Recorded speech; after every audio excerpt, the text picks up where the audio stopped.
Good evening, denizens. Welcome to Session 2 of our Scion Demigod tale. I am your humble chronicler, Tyler, Eldritch Echoes Online, bound by fate to tell the tale of these mighty heroes.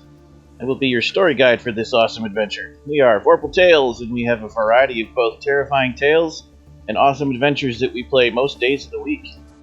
Last week in Session 1, we leveled up our characters from hero to demigod so everyone can see the awesome new stuff that's going to be in the new Kickstarter book. Afterwards, we met our team of heroes. Not yet a team, individually as they spent a day in Rome. The octopus won a wrestling match. Root had his dinner rudely interrupted by a shitposter. Sammy had a quiet afternoon of studying artifacts rudely interrupted, and Takahiro had a tense meeting with some mobsters. Meanwhile, Eric was busy easily winning a shooting tournament. All of this was rudely interrupted by the sudden arrival of an ancient Mesopotamian demon. Who knew? And a host of Mesopotamian ghosts. Chaos erupted downtown. Then the Scions leapt to action.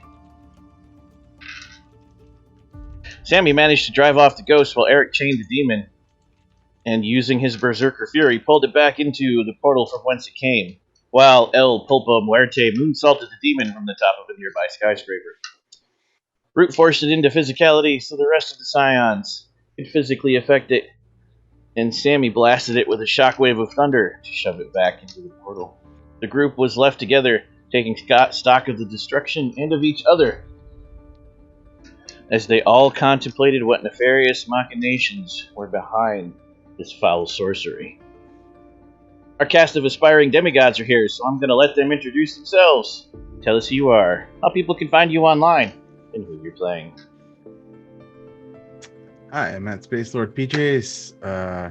You can find me at cartoon.ninja. I'm here at Vorpal Tales, and I am playing El Pulpo Morte, who is a luchador of world renown.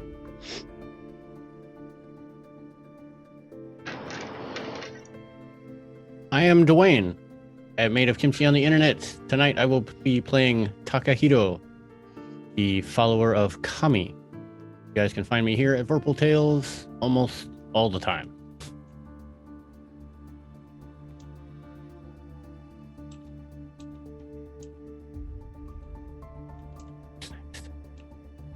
Is it me? I don't know. I don't know anymore. If you want it to be, it is. Sweet, It is cool. now. I'll do it. It's me now. Cool. Hi. You can find me on the internet as Changeling Ever, and I am Ever, and my pronouns are they, them. Tonight I will be playing the Professor Rivera, Professor Samiuk, aka Sammy Rivera. So, it's gonna be a blast.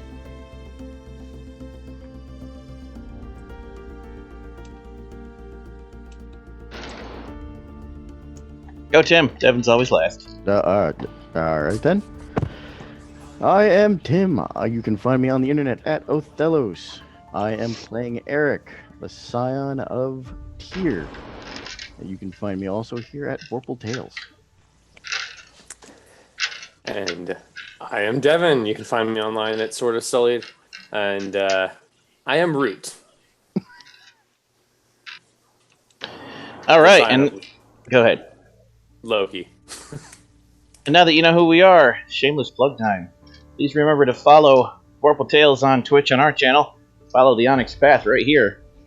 Like and subscribe on both YouTubes. Leave comments. When we aren't on this channel, upholding the vigil or creating the legends, you can find us on Twitter, Instagram, Facebook, YouTube, and Twitch at Vorpal Tales, and on our website, vorpaltales.com.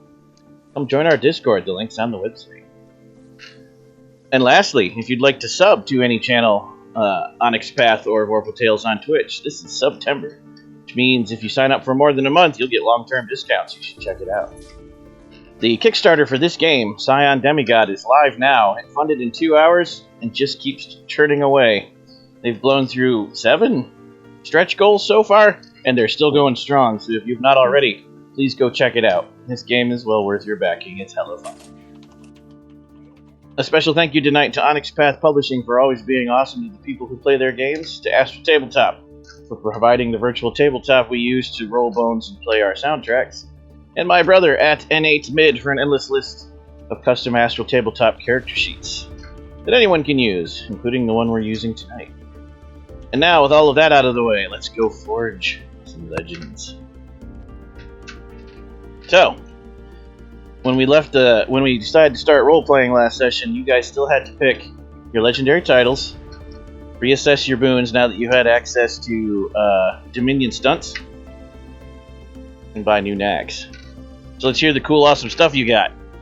El Puepo, you begin. So you want to hear the titles and the boons that I took? I want to hear the titles from all of you last because that should be hilarious. Okay. Yeah, we don't need to hear all the nags. The boons and the titles. So the boons I took, or the Dominion stunts, I should say, were from Epic Strength, Epic Stamina, and Epic Dexterity. I took Out of Here, which basically means that if I punch somebody and decide to launch them, they're launched to Pluto, I think. By the way, it's a shame about Pluto. Fastball Special, which I think does extra damage. I'll have to read that one again. Unstoppable Chatter is basically if somebody's trying to like do something to us verbally, I can turn around and just talk forever. So basically I cut like a Scott Steiner math promo. And then there's Impossible Vitality, which means I can just survive anything. Faster Than Yourself, I can outrun myself, strangely. And then Untouchable Opponent means that I can just dodge anything for that round. And don't forget, when you buy Dominion stunts, which replace boons at the Demigod level, they're called stunts instead of boons at that stage because everyone in the party can make use of them when you activate them either before the scene begins or during initiative during a fight scene. Also, once you've purchased your first Dominion stunt, you now have Dominion over the purview, which means any and all previous boons from Hero and Origin you can activate simply by imbuing Legend. Let's hear your awesome titles. Oh, awesome titles. So the original was El Pupo Morte, the Undefeated. There's Death Octopus, the Tireless. Purple Octopus, the Unshakable. Purple Death, the Relentless. Pupo Morte, the Pursuit. And Dread Octopus, the Fighter. It's definitely sensing a theme. Yeah, no, there's no theme. No, I don't. If you are, it's just a coincidence, I feel like. So, yeah. Eric the Norse, tell us your Dominion stunts and then your titles. Alright. My Dominion stunts, I took... Nord, not Stores. My apologies. What? Huh? I said Nord, not Norse. My apologies. Oh, that's fine. It'll work. My Dominion stunts, I now have Only War, which gives me +1 scale for attempts to shift the atmosphere to make violent conflict the only outcome. And then I have the complete opposite of that, which is Peacekeeping, which makes it less violent. And Violent Opportunist, which basically lets me use a rocket launcher that grapples me or a sword to kill the sniper on the building 5 streets down. Range is no longer a thing. And then we also took Controlled Chaos. For each success, spent on this stunt, I get to reduce the number of dice added to the collateral pool. So that's going to be fun. Hierarchy of Need, which I can have any ally of my choice can benefit from any scale and enhancement bonus I possess for their next action. And Speed Limit, which limits the speed of a target, and they can't do any kind of crazy maneuvers or fun things to try and get away. I see what you did there. In the grim darkness of Scion Demigod. War. Carry on! Basically. And then for my... There we go. My titles. I am now the Weapon of the Scalds, the Bloody Reacher, the Dominion Authority, the Defender of Justice, and the Commander of Wolves. I like him. Thank you. Right, who's next in my order? Takahiro. This guy. All right, so unlike what everybody else did, who took all Dominion stunts, I did not. I kept a couple of my regular boons because they're cool. But I did take the Fertility Dominion Withering Curse, which allows me to do something cool. I can't remember off the top of my head. But it's cool though. Where is it at? There it is. I can apply this stunt after any attack or social action, and the opponent or enemy suffers Withering Curse complication on all actions that oppose me. They fail to buy it off, they gain an injury. And then I also took the Deception Dominion Liar's Eye, which pretty much means that until the end of the scene, characters using the stunt during procedural play may apply the Q&A stunts and the interpretation stunts to always recognize attempts to disguise the truth. Haha. And then I kept from Fertility Hand of Blight because touching people and making them do horrible on any physical check is cool. And Walk Unnoticed because in a world where everyone is on social media talking about my awesomeness, I want to try and keep a low profile. As far as my legendary titles, they're not as cool as some other people's, but I have Purifier of the Heretics, Herald or Shepherd of the Faithful, Patron to the Masses, Defender to the Realm, a Mirror of Seduction, and He Who Can Rebuild You. Your titles are pretty epic, I gotta admit. Those are nice. I like it. Yeah, those are wow. Yeah. Root. I am Roots. The dominions I took were the Weird Dominion, Fire Dominion with the stunt Blazing Trail, which it gives me anytime I'm rushing in close combat, I get arcing, aggravated, and brutal tags to my attacks. In my Deception purview, or domain, sorry, I took that was never always me, which basically lets me be able to say, yeah, no, totally not here. Don't worry about me in a fight. It gives extra bonuses to defense. I took Fastball Special as well for my Epic Strength Dominion, which it's I can either throw one of my comrades closer to them or basically prevent somebody from running away faster.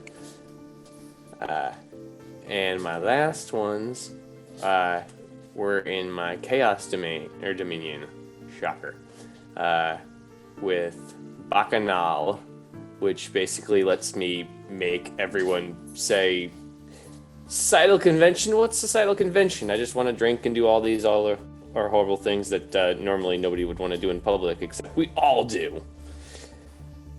And Endless Vexation, which basically makes it so that people get confused by dealing with me. It's my real-life superpower.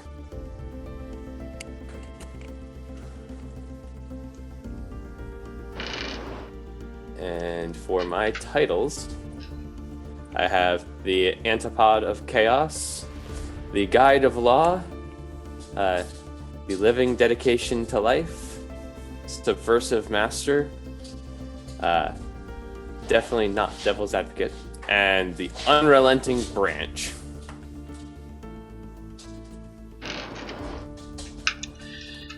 I see what you did with that last one. All right. Last but not least, Sammy.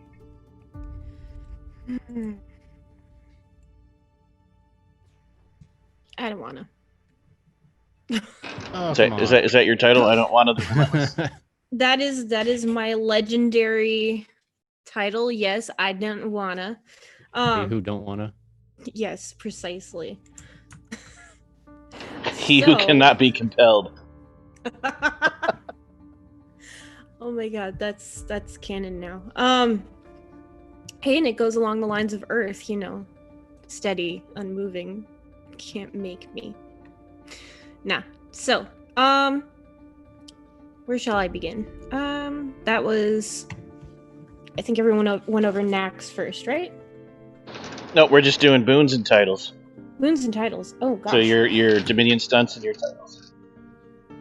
Okay. So I Oh, we ended should up tell them picking- too when it comes to you. I forgot. It's my bad.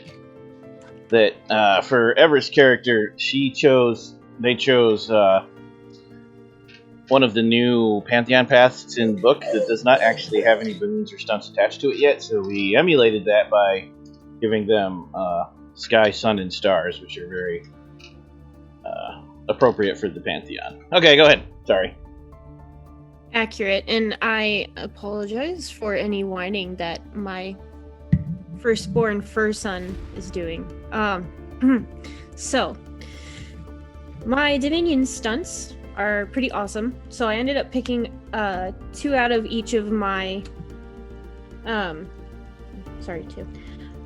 I picked 2 from stars, 2 from earth, 2 from sky, 2 from sun. And so stars are post cognition. Basically, I can see anything that happened before. I picked now forgive me because I'm not sure how to pronounce this word for once. Sidereal, Sidereal.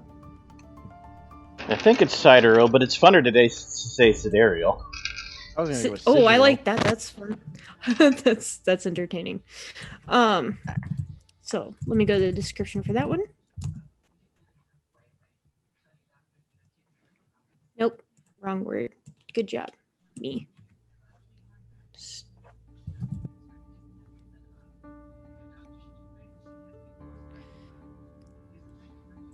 Wow, my fingers are not cooperating. I'm so sorry. So, it is. Oh, it's right there. Good job. I am very special today. So, Sidereal Revelation is basically I get celestial maps of all nearby enemies as if it's sketched from above, so like an aerial view of all the bad guys. So, my enemies can't hide under cover or do any sort of mundane concealment or stealthing. And my dog is very, very upset about that because that means he can't hide. So for sun, I picked Noonday Glare, which is I create a complication. So I'm gonna actually read it. In Intrigue, create complication 3 on the opposed pools for the encouraged behavior and encouraged belief actions. This complication has to be bought off, resulting in enemies averting their gaze and leaving my unbearable presence, or Flynn's unbearable presence, as it were. And then, come here, buddy. I have Solar Retrocognition, which is basically I can ask the sun, hey, what happened here? So that's pretty cool.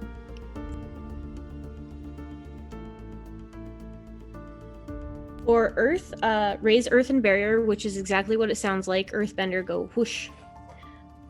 People Made of Stone, which helps people around me have armor and helps myself have armor.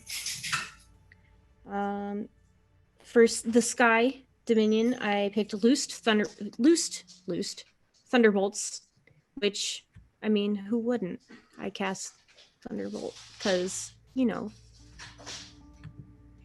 it's awesome. And Defying Gravity, which is exactly what it sounds like. I can fly, which is pretty cool. So then after that are the titles, right? Correct. Okay. Cool. So I actually have to go to my character sheet for that one. I have. So the one that I started with was Speaker of Hope, but I altered that one to fit the keyword a bit better, which was proclaim. So Proclaimant of Hope. Wisdom Bearer, because my character is highly integrated into academics. Inspiration of the Ancestors, because they were chosen by gods to make the world a better place than how they had left it. Threshold of the Liminal, because my character can use ley lines and the energy from. Arc of Change, but spelled ARCH, so basically a component of change. Despite the fact that Sammy studies ancient history and ancient cultures, he's very much about making the world a better place by studying the past and not reliving it. Peace Seeker's Mentor, which I felt was a nice way of saying, hey, you want to make the world a better place? I do too. Let's do it. And then Teacher to the Aspirant. So basically talking about students who aspire to learn and study, the willingness to guide them to their education. Perfect. I'm a little on the boring side compared to these other guys, so. I wouldn't call it boring. Just You're different not track. boring. You did that fancy Atlantis Mhm. thing the other time. That's not boring at all. The fact that you can sit there and tell us exactly what it means you put effort into it, which is the opposite of boring. That's the whole point. So, when last we left downtown Rome, or a small section of it, and by downtown we need the business district, not classic cultural areas, were wrecked by a random portal opening to the Mesopotamian underworld and unleashing Mesopotamian demons and ghosts. The ghosts tried to, and succeeded in, possessing local humans into committing crimes and rioting, as is wont for that pantheon. And the giant demon that came out just tried to escape into the world. The party prevented both of those things, and now they're left looking at the chaos and each other, because they all happened to be there, but none of them were there together. Now they are together, and you recognize each other for what you are, and you realize probably should work together to solve this issue. And even if you don't want to work together, the rest of them might, and you're going to have to deal with them either way. So take it away from here in character, as you're all standing on the street where the demon once stood. Well, I made it off the building. For the sake of this scenario, yes. Okay.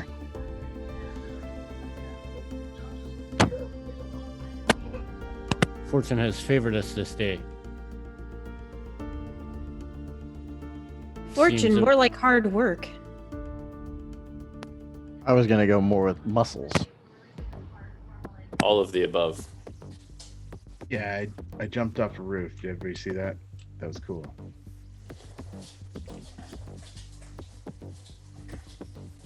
Do you all not find it strange that we are all of likeness and all in the same place at the same time? What brought you all here? Well, for me, the things that I've been requested to do, which is my life's work, studying these relics here in this ancient city and repairing them, finding out their purpose. Oh, I hope those monsters didn't break anything. I just put together that Etruscan vase. What? What monsters do you speak of? The things that came through the portal. Ah, You know, that Dimensional shadow. Got it. Goat. The big black thing. So I you were the cheered one. here. You were the one, Sammy, that was able to recognize what they were. You don't know a lot about that pantheon, but you didn't recognize those, and for role-playing purposes. They're called Atemu. Atemu, yeah, I don't think I had that written down, but Do any one of you know what kind of creatures these were? I know a little bit, but I honestly can't tell you many details on it.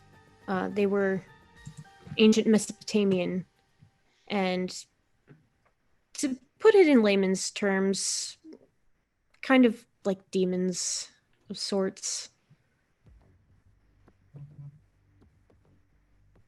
Seems that the yin and yang of the world is out of balance. Can I do an occult roll to see if I can figure or recall more information about them? This would be way outside your purview. If you wanted to dig into it, you could, but you'd need to do some kind of research or talk to some people or investigate. There we go. Which means, yes, I'd let you do an occult roll, but the complications you'd have here would be ridiculous. It'd be better to have source material when you do it. Okay. So the library. The one with really old, right, yeah. Or The super library at Atlanta. The super library. you could use Samyuk's museum access. You could do archives of some kind. You can try talking to experts. Anything you want to do as a group. Or, because you don't know each other and trust each other yet, you could also go get coffee and donuts first. Do you have access to museums around here? I do like Unfortunately- coffee and donuts. I would like to ask the GM a question. Yes, it is very strange that you're in Rome, in Italy, and yet somehow there is still a franchise of Large Marge's Donut Barn here. I would suggest to everyone, if you like cider, donuts, and coffee, Large Marge's is great. We could all sit down, talk, have like a conversation, figure out stuff. I should probably go put this away first and just heft my rifle. Yeah, Yes, probably don't want to I carry would- that around. I would put away the firearm. It's not necessary. And it's at that moment when you all look up because you hear a massive amount of noise. You're all like, shit, is it starting again? Nope, it's just a wave of fans and reporters. Ugh. Not this again.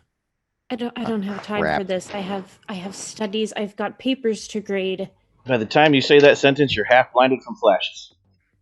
El Pupo is just like, hey, how you guys doing? Glad y'all are here. Glad everybody's safe. Glad everybody's fine. That was great. Glad y'all got to see us in action. It's gonna be good. We're gonna solve this mystery. Then catch us down at the expedition, the wrestling expedition, every Saturday night this week for the entire month. It's gonna be awesome. It's gonna be some great action. It's gonna be great. Shouts and yells from the reporters. Takahiro, Root, Samyuk, Eric. I pierce the veil and go somewhere else. Root just disappears. They're pelting you with questions, El Pulpo. I'm just gonna back away slowly. They're behind Let you him too. Have it. Oh hell. Yeah, that was a demon we fought. We're gonna go fight it again. They actually Figure out stopped why it's asking here. you about that already, and now they're asking you about your personal life. Are you still dating that one girl? Are you signing a new contract? What's the new season going to be like? Everything that you've heard or seen is all speculation. How's your mom? Is the obsidian Oh, butterfly going to bless your country with outstanding crops again this year? It's really annoying questions, overly personal. You see, no more questions. Gonna go have coffee and donuts with these cool guys. Don't follow. Oh, Yeah. So how are you going to So- make your exit? You just going to push your way through the crowd, or are you going to exit dramatically like Root did? He's just probably gonna leap into the air like Superman and just like disappear. Oh, he loves the limelight, does he? Are you? Okay. What about you, Takahiro? Are you just going to leave like a person, or are you going to leave like a god? Hint, this is a trick question. Well, yeah, both. Okay. Both and neither at the same time. I will imbue one legend Okay. to walk unnoticed. All right. I just immediately stopped paying attention to you. I just say, Eric. Sorry, go ahead. Finish your thought. I have named my companion Hitomi.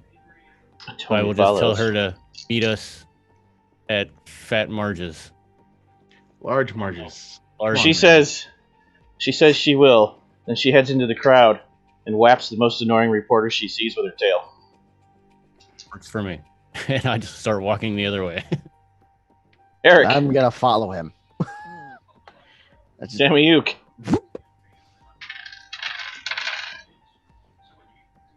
I am going to bore them with my most recent discoveries regarding archaeological finds, basically talking to them about the different types of dust that was involved that allowed me to tell what era this item came from. And it's so fascinating because just this one type of dust is the difference of 100 years of existence of a culture. So if you take It this only one- takes 9 minutes to clear the crowd. Thank you, However, thank you. two of you made dramatic exits. El Pulpo, you're fine. Root. You step into the shadows and you step out of the shadows. And there's a 5'2", short, fit, youngish, late 20s looking brunette. The camera around her neck, and a cell phone and a press pass, looking up at you adoringly saying, "I'm your biggest fan." You feel the tug of fate binding. Oh hell! Oh no!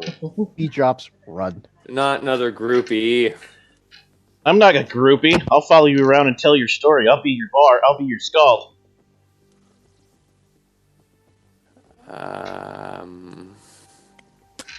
Good verbiage. I just feel like it's meant to be. It's fated.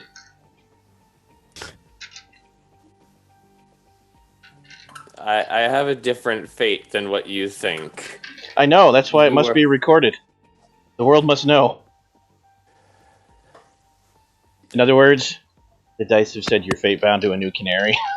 Yeah, I know. Ah.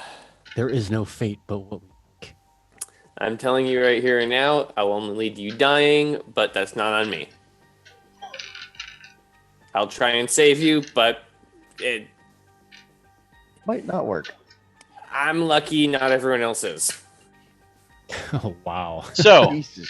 tell me about your fashion sense. And this is the conversation you have all the way to the donut shop. I explained to her I like bark and bark accessories.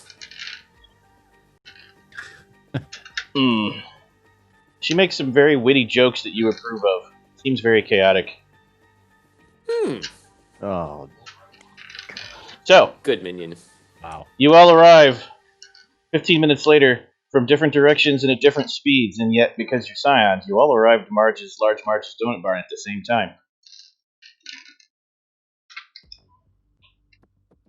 Does this always happen to you guys as well? I'm just lucky like that. Who's your friend? Somebody I picked up. Don't worry. you're she's just gonna picking write up stuff random down. people now. Hi, I'm Riley. I like your fox. Oh, You're going to get the mortal killed by keeping her around. Riley looks you up and down like, that one's boring. I want a donut. Look, if you had any idea how fascinating cultures were, you really wouldn't be saying that. And have you seen my credentials even? Hey, you, purple guy, can I see your mask? I want to see your mask. No. Hands Master's off the degree. mask. Don't touch me. Master's degree. quick. Give this mortal a donut so that we can get down to business. Just slides a whole Give her a plate box of of donuts. donuts. What Yeah. actually happens is the mortal takes your orders and then brings you your food and drink, and then Oh, crap. doesn't interrupt you while you're talking, but constantly takes pictures and makes notes the whole time.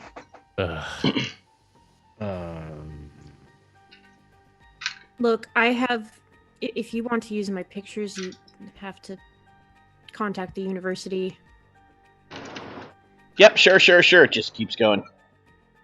So, you may have your discussion and ignore the fate found mortal for now. So, where'd you say that thing was from? God, I mean, I went to school and did all that stuff too, but you really made it boring. Yeah, Sammy. It's fascinating. What are you talking about? It's Mesopotamian. Okay, yeah, a Mesopotamian guy. Mesopotamian, which is actually what Cleopatra was, but no one knows that. Except Also, for me, apparently. before you really get going, in case you end up arguing with each other and roll dice or something, you should be aware you have 11 tension dice, and which will be your starting base tension every session, because it's the total of number of players plus average legend of the group, and you also have those 3 carryover collateral dice. Carry on. My fault. Wow. 2 of those are mine. So yes, Sammy, tell us more about. Tell us more about this mashed potato culture. Mesopotamian. I think I made a joke. That's funny. Say it with me. Mesopotamian. Mesothelioma. Whatever. Out with it. Oh my god.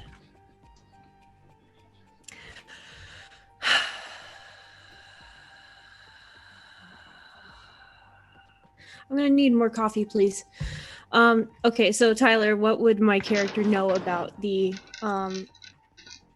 You would know the basics because you have a master's degree in ancient history, that you're talking about the pantheon of gods that were worshipped by the Akkadians, the Sumerians, and the Babylonians with slightly different names and power alterations, but essentially the same, through that period before they got wildly altered.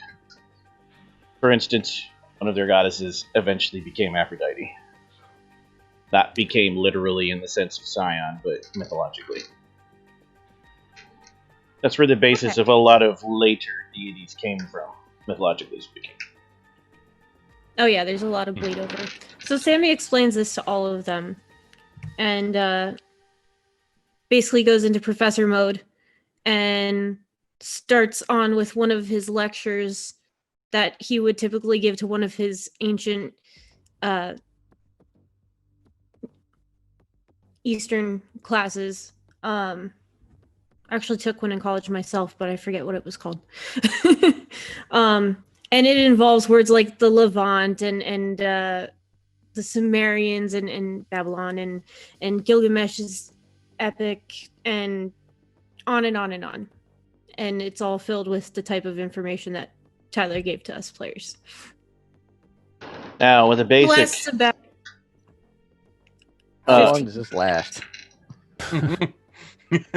Yeah, Probably that's a good question. 20 minutes. Yeah, like 15, 20 minutes. We'll let you actually roll to see what you can get without needing to do research. Because a lot of this information, you could Wikipedia these days. Doesn't mean it's 100% accurate, though. So, Would I be able to help boost that roll in any way? if you think you can and convince me of it, yes. The base roll is going to be intellect plus culture. Anthropology does apply, so you get the extra die for that. Or, I'm sorry, the +1 momentum should you succeed on the roll. What?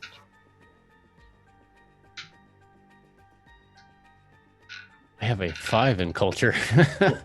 You actually only need 2 successes, the base one plus an additional one for recalling correct information, not just facts you read somewhere on the internet, without access to research material.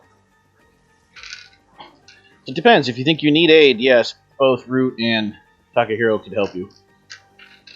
Yes, my specialty in culture is pantheon religion. I was gonna say, I think you might be better off helping than I. So in that case, you I'm roll not. first, Takahiro, and was it then Sammy culture rolls and who? intellect. Base difficulty of 2, meaning 2 successes. Your specialty does apply. You get +1 enhancement should you get any successes. Here we go. Wow. That only rolled 2 dice for you. That was so- not correct, yes. Yeah. Let's see. Culture and intellect are toggled. Toggle another skill that's also at 5 instead. It probably is that. I don't have any others at 5. You can toggle Then- Dex, it'll work. Oh, toggle. You can do 2 attributes when something doesn't work right, yeah. Uh, As long as it's the same dice, it's fine with me.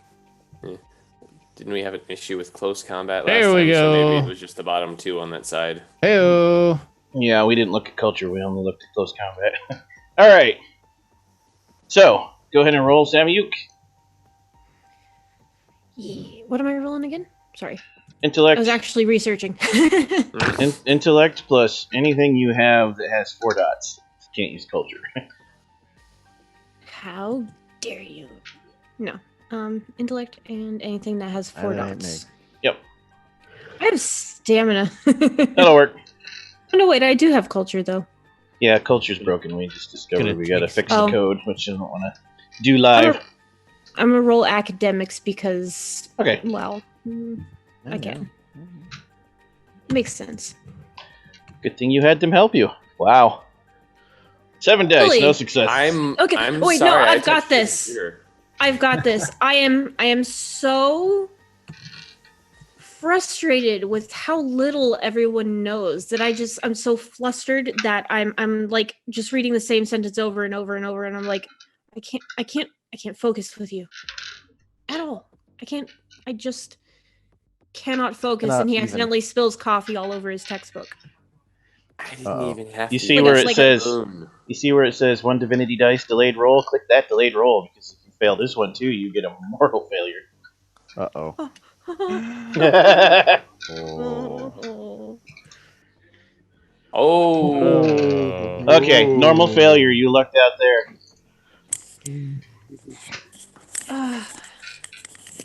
Ouch. Okay. It's all right, Sammy. I have perused over many scrolls in my time studying at the shrines. Allow me to assist. Takahiro says many soothing academic words, and you're able to focus, and you remember everything. So you're a man of intellect. That's a relief considering. So you do what know, we're surrounded by. Just reading them off his phone. the Sumerian, the Mesopotamian underworld was strange as compared to almost every other underworld. There is no final judgment of the deceased. The dead are neither punished nor rewarded for what they do in life. Doesn't matter. Very nihilistic. A person's quality of existence in the underworld is determined only by your burial conditions. Kick you in a shallow grave, your afterlife's gonna suck. Elaborate entombment, your underlife's gonna be kind of cool, even if you're a terrible person. The Mesopotamian underworld was literally under, like most. They believed you could get there from a specific cave in a specific mountain range.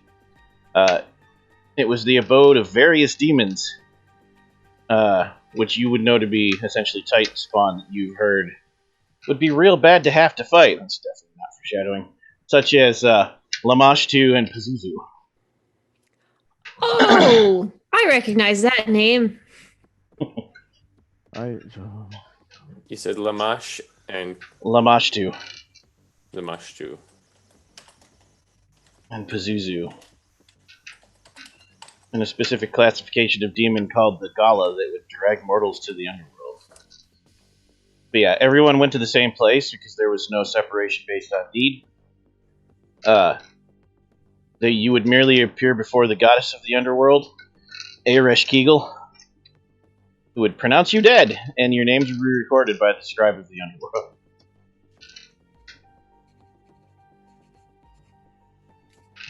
Wow. And you'd walk around all day in a place that was a shadowy reflection of the overworld, much like most of Chronicle and World of Darkness's underworlds.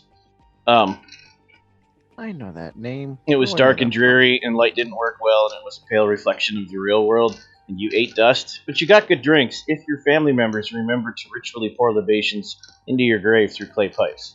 So you could still get drunk. So there's that.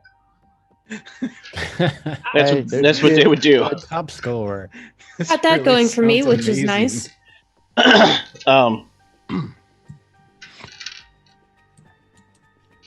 You probably, you don't know how this may or may not connect to what's happening now, but with that many enhancements, you would definitely remember the major story everyone that researches that Pantheon has heard about their underworld. When Arish Kegel's sister demanded to be let into the underworld, and Arish Kegel fooled her into giving up all her powers the deeper she got. When she finally got there, she said, "That's my throne, get off of it." And the gods of the dead pronounced her as vain and full of folly and killed her. Stuck her on a hook. Inanna. Yep. Stuck her on a hook for 3 days until Inanna's people were able to show up and rescue her through guile. But there's a very specific line that might interest you to direct your researches. In the original story, depending on which translation you read, the Akkadian version begins with Ishtar, same thing, Inanna's different name, approaching the gates of the underworld and demanding the gatekeeper to let her in, and it reads as follows. "If you do not open the gate for me to come in, I shall smash the door and shatter the bolt. I shall smash the doorposts and overturn the doors. I shall raise up the dead, and they shall eat the living, and the dead will outnumber the living." Seems like that might be what just happened.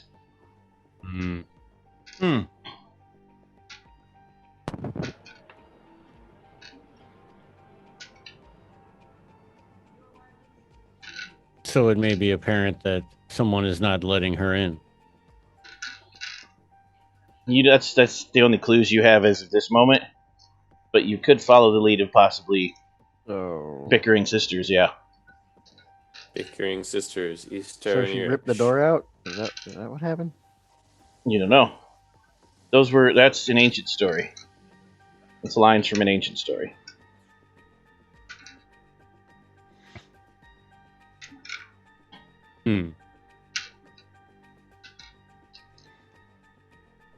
From Sammy's point of view as an Incan, you would probably also tell them that, in your opinion, Arish Kegel got kind of a raw deal.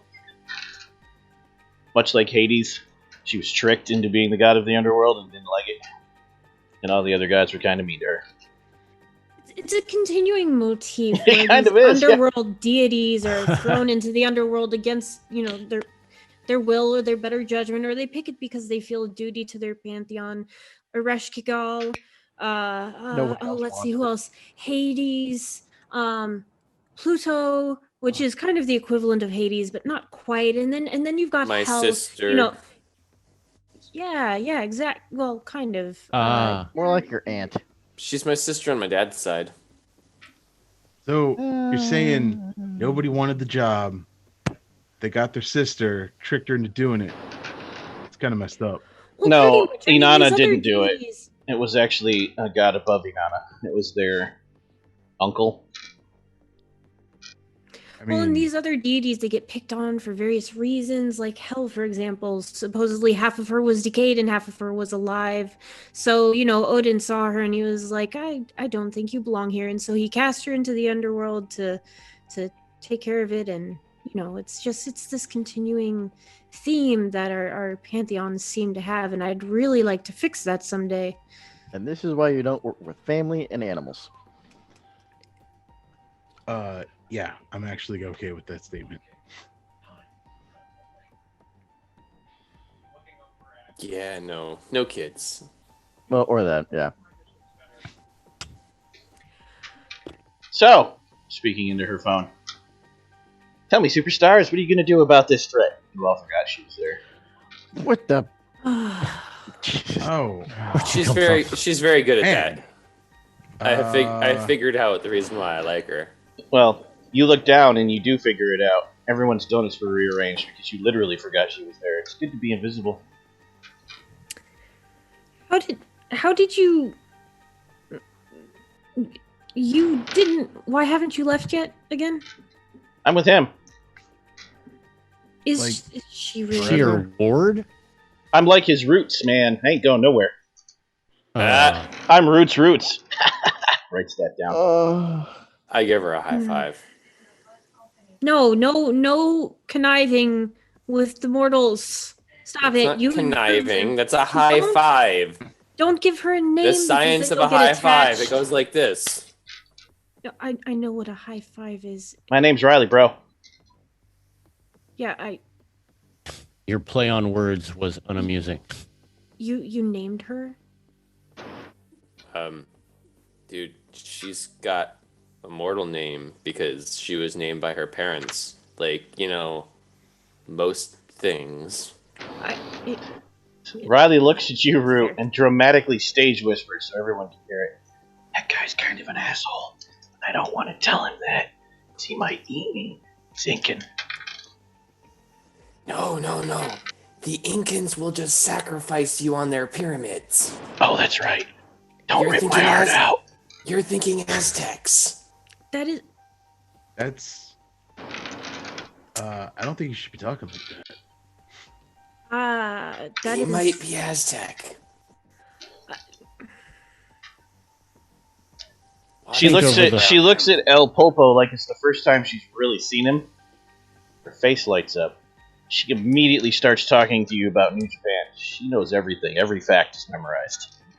Whoa. Knows your entire record. Wow. Super fan. Nice to meet you. He signed the napkin and hands it to her. She's gonna keep that napkin. That's worth money. Cool.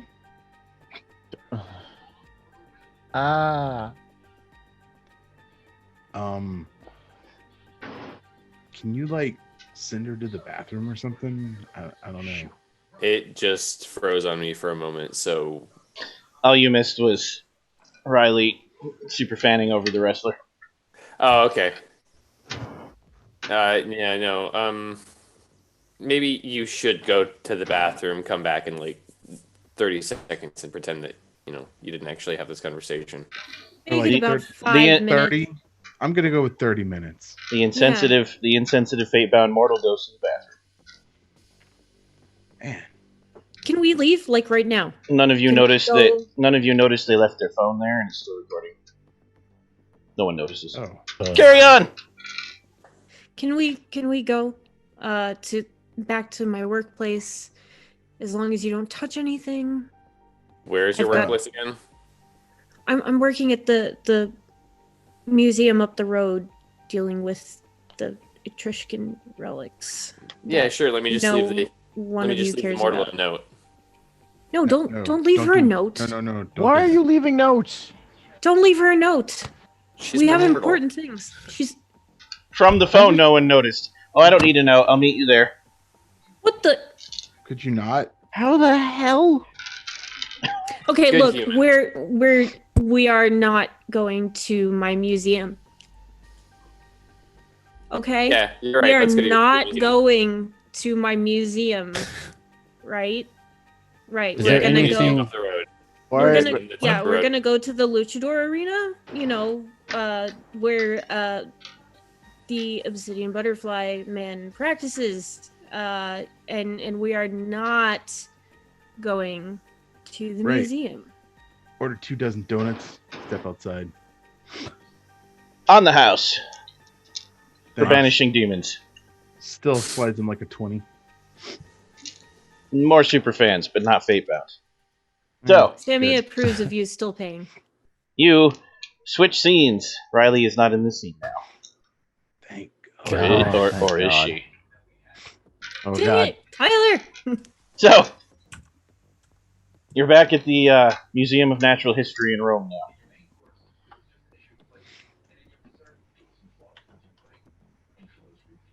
So what's in your workplace will allow us to find out where these demons may have come from? There's all sorts of databases on ancient cultures and also there's inter-museum loans where you can bring in artifacts from other museums. So we might be able to find something, maybe an archaeological piece that has some significance to this entity that we saw and the entities that we've just learned about. All right, you guys ready to get crazy? Yes, this is exciting. We're going to delve into history. Come on, we're excited, right? Right? Storyteller. Yeah, I'm excited because when you find the thing, I get to punch it. So it's going to be great. That's... I'll We can talk it down. be excited later. I talked it into reality. Does that count? No. No, it doesn't. Okay. Technically, I talked it down. Storyteller, is there Yes. a I don't know, like a high-powered computer database connected to satellites or something For at what? this museum? I'm sure there is, but for what purpose?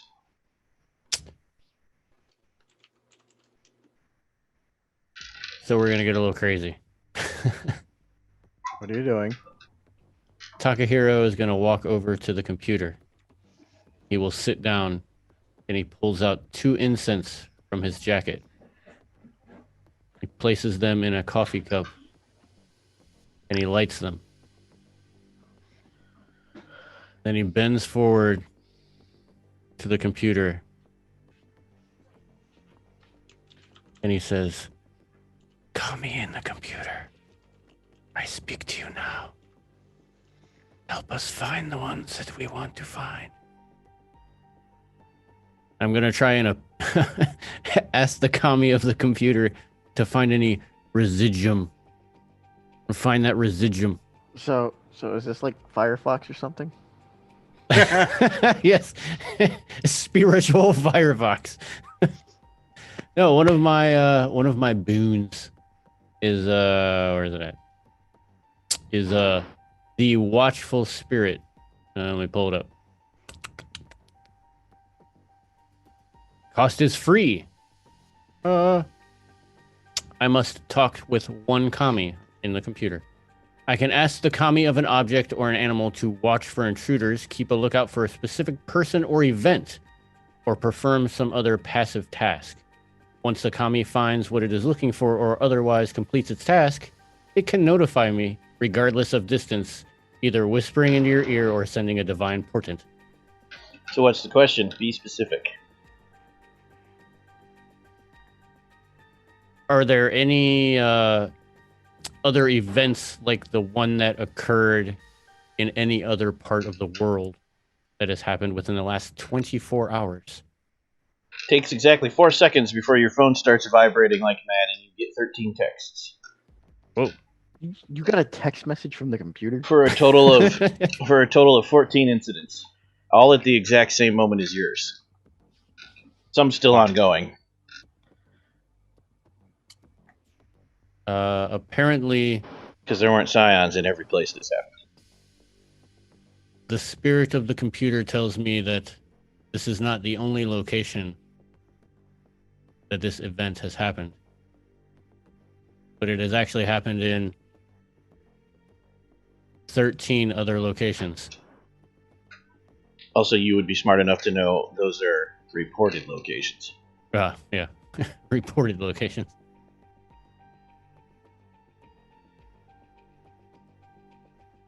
Where are these other locations? Does it actually say? Yes, but you find no pattern there because it's not actually part of it. Spread out all over seems random. Talk to machine spirits now. But it definitely does seem like whatever held the Mesopotamian underworld in its place isn't there anymore, and they're just leaking out.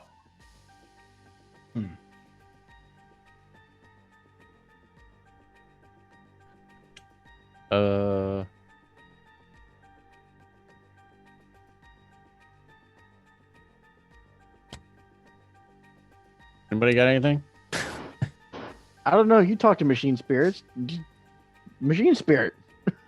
So, you Get could the do a couple info. things here. you could keep digging for more information on the underworld in case you think you need it. So you will. Probably.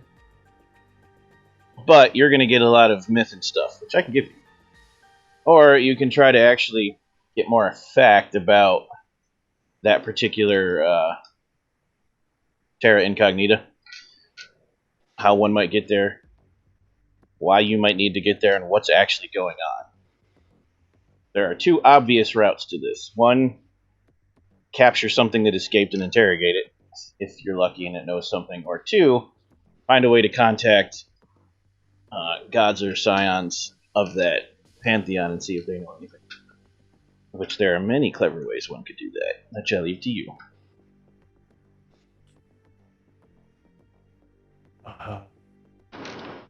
Or both. More work to capture the ghost because you'd have to send someone to that spot, wait till they do it, make sure they're successful, and wait till they get back. Or move your whole operation there. You don't have to be in Rome. That's just where I started you.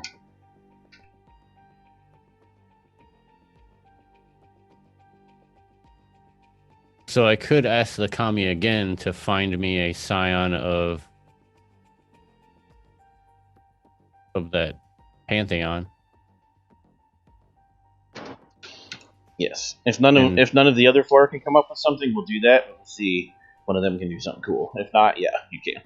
Well, I mean, I could cast some runes to be able to either determine how to enter, where to enter, or point us in the direction of somebody who can tell us more than just the runes could.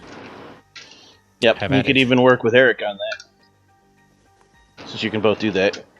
Yeah, we can. So tell us how that works mechanically.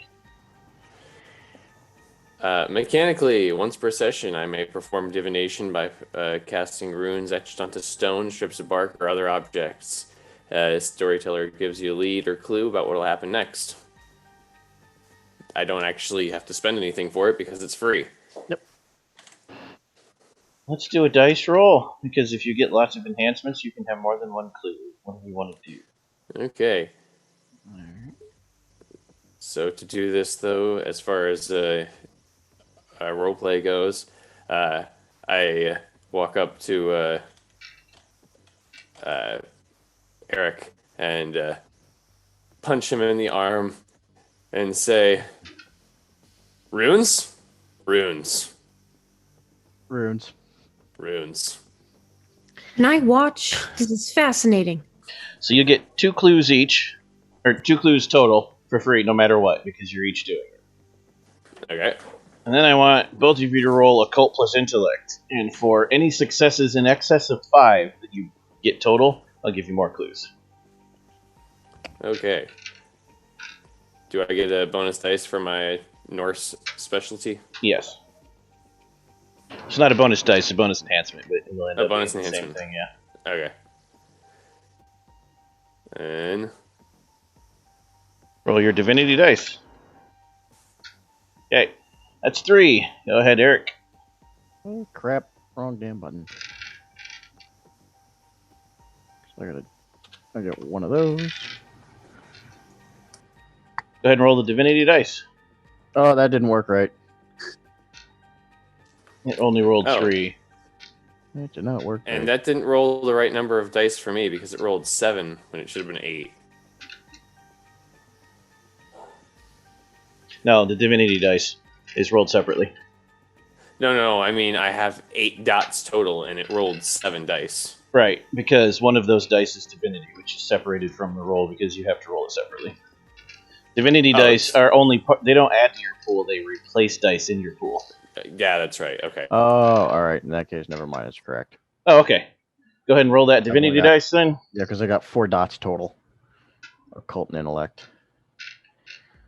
Don't forget to, you can flood the pool with your divinity dice. Neither of you really have enough to do that, but you could make a roll only with divinity dice, declare whatever roll you want that to be, even if the dots have to be equal to or higher than your pool to do it. So you can't declare it on a pool that has less dice than your divinity pool.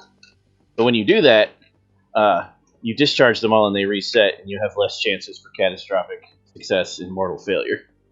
But of course, the catastrophic success and mortal failure are increased when you flood the pool. Of course.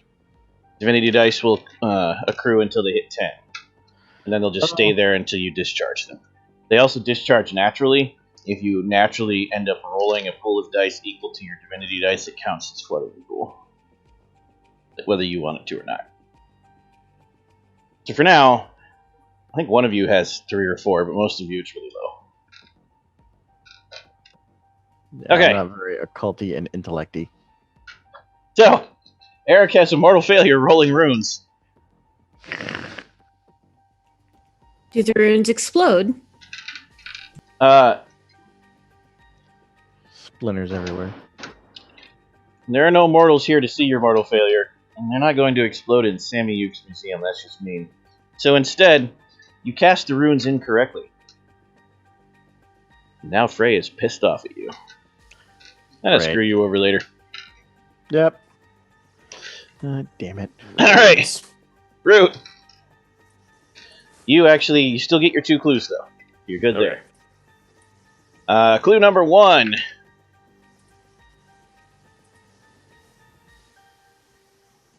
Switch to the right document. Clue number 1.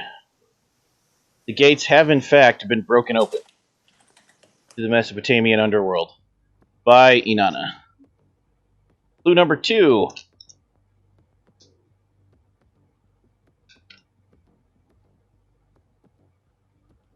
Find and save Ninshiber. If you do that, he can tell you more. I will give you the spelling for that one. Yeah, you could actually research that name later too. It is Nin. I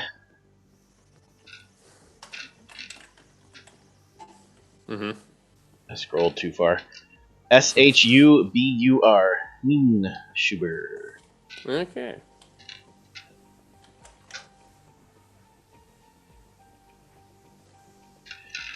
For anyone who's curious,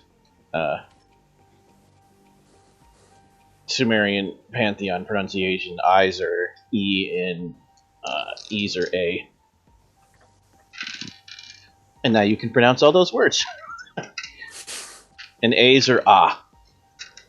Okay. That's what you get for your 2 clues. Okay. Do I realize how badly Eric did runes? Oh yeah, you both feel it. Mom did not like that. I just look at Eric and just sad face go, runes. Not only did you both feel it, but Eric actually hears Hugin laugh. Bird.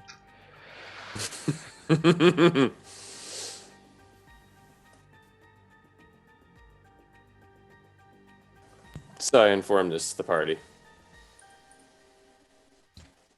So the gates have been opened. And we need to find Ninshiber. Broken open by Inanna. Broken open. Where we might... Do you know where we might find this individual? That needs research. He doesn't get that from his runes. We need to find Ninshiber. That's what the runes told me. That's all I know. That's fantastic. How would you feel about maybe going to a trip to a museum in Iraq? You know, that's the Mesopotamian region. We could really, really, really get some research done there. They've got all those artifacts and I've got... No. Hey, focus. We're trying to research one thing. We can do that somewhere else. There's Google. What? No, that's... You have unless Wikipedia. You're using... No, oh, you did not just... Hey, it was good enough for my college papers. It's good enough for this. The cradle would of have- civilization would be a good place to start. Failed you. Africa? Well, yes, but also no. That's the cradle of humanity. That's where humans came from. But the cradle of civilization was actually the Iraq-Iran area. That's ancient Mesopotamia. We should go there. We really should. We could find out so many more things. And I could get my work transferred over there. I'm pretty sure there's some assignments that my university would want me to cover over there. And I'm all In the for middle it. of that sentence, El Pulpo Muerto falls out of his chair and goes, huh? What? Sorry, I nodded off. Where are those donuts? Yeah, this all sounds great. When you guys decide you need me to neck hold, choke hold something so you can talk to it, just let me know. I One of tell those wind-up Hitomi things, just like to those. prepare the jet. They're at the jet. I don't know. Wait, What is Where this, are we the going? Avengers? It's like I've got a hammer. none of you have a jet. Not that you probably couldn't, talk your way into Hijack getting one. one. You are demigods. Why do we need jets again? I just walk places. can you take us with you? That would be cool. Why would I need to take people with me? You know, I'm I'm about to walking. tell you to be like a tree and just leave.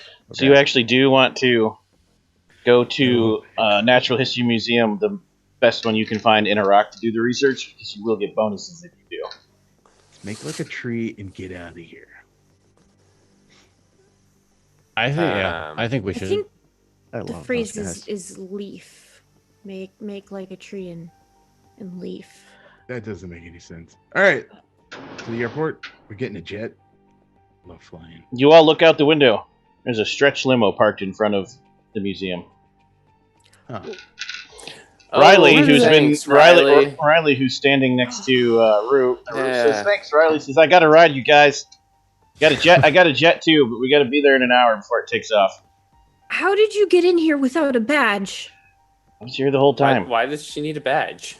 I charged it to the museum too. Come on, let's go. Her and Root go outside. No, wait. This is there's supposed to be credentials. I have a badge. You have to scan. You weren't with us when we. The door shuts. Never mind. Never mind. I'm gonna need a lot more coffee. I simply shake my head and walk outside.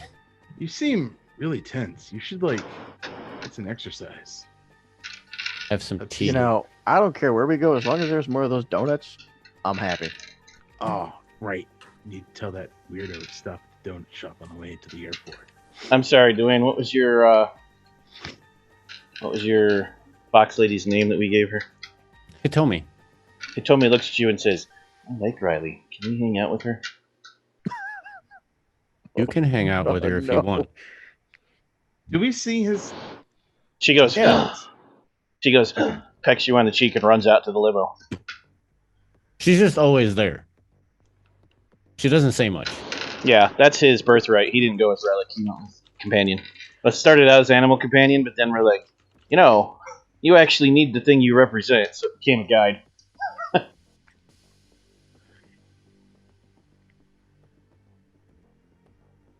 To the vehicle. To the vehicle. All right, you get in the stretch limo. You get to the airport. I need to be front facing. I get car sick. It's not a problem. There's more space than is necessary for the 7 of you. So, And nobody 7 of you. move, because if I see you moving, I will get car sick. You actually say that out loud. Like move like this, or just like if I do Because this and- both girls So- immediately start doing this in opposite directions of each other. For amusement's sake, yes, I say it out loud. Yep. And then Root starts in on it too. Mm. I'm just gonna put on my headphones and gonna listen to a TED Talk. All right. You jet to Iraq. You're able to get past customs because you're demigods. She's like a rock star that you can't really stop. Oh, Plus, Iraq star. plus, Sammy Yuke and El Pulpo are welcome here because they're known here. El Pulpo has done shows here. And Sammy Yuke has done outreach programs between their two countries. So, Cool. you get in and you're able to get access to the museum.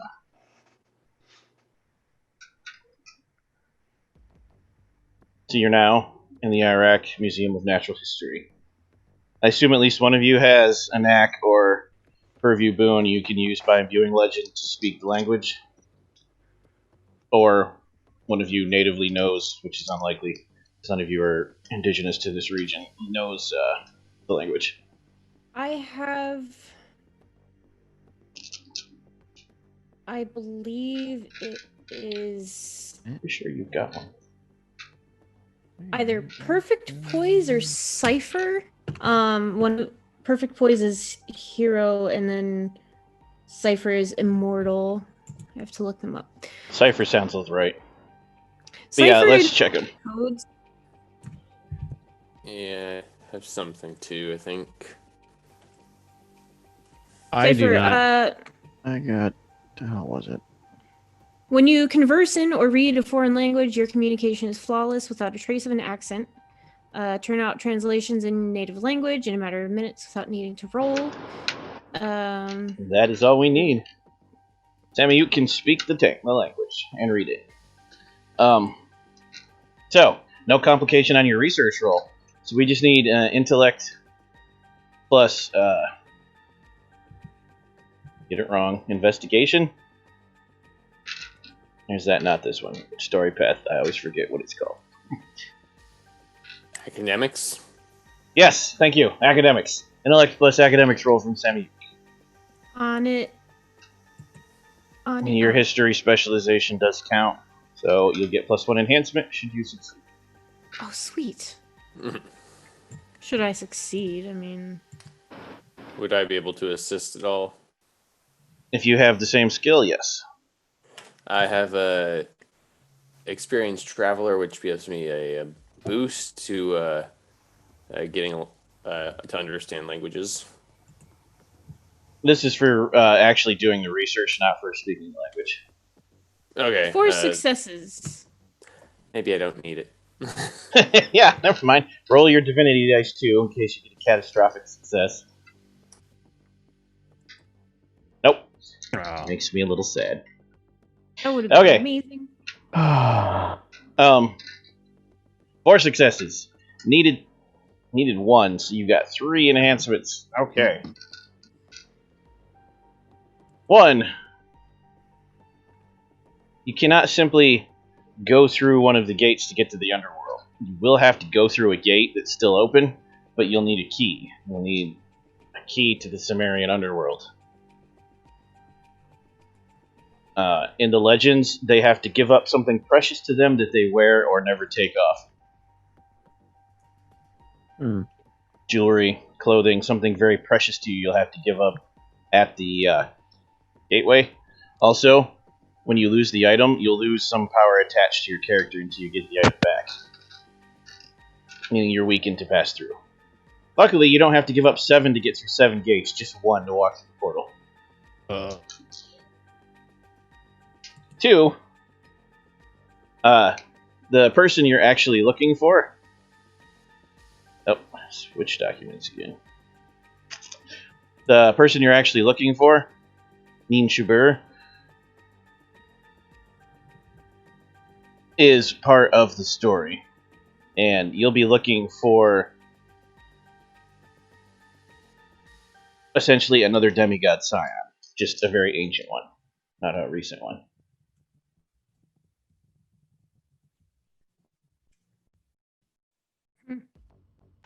I am finding that part for you very quickly. Okay. Nin Shubur is Inanna's minister.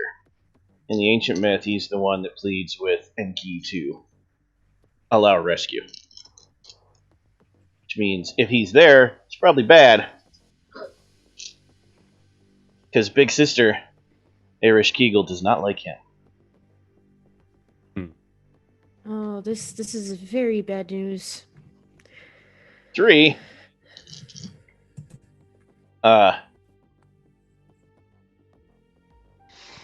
there's more to the story.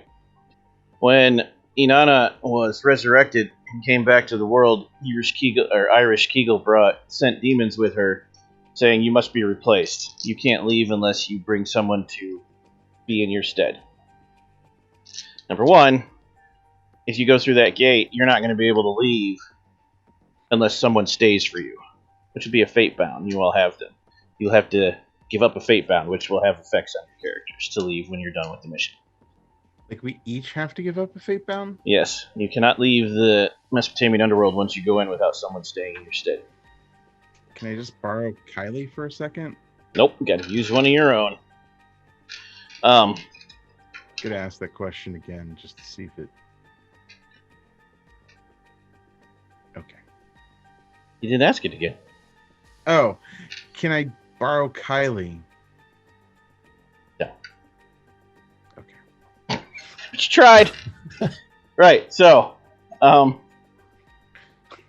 That's 3 out of 5.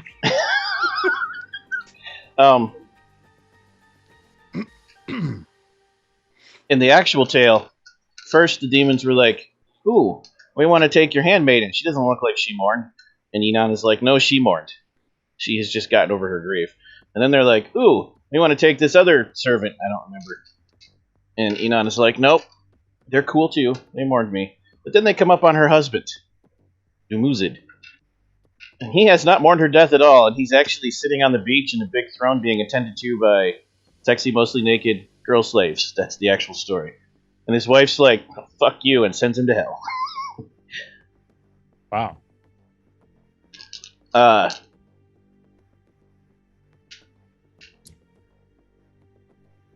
You may want to ask about that. There may be a hint there. There may be something important there. If he's still there, maybe he can help you. Maybe he's part of the problem. Cheating husband's usually an issue.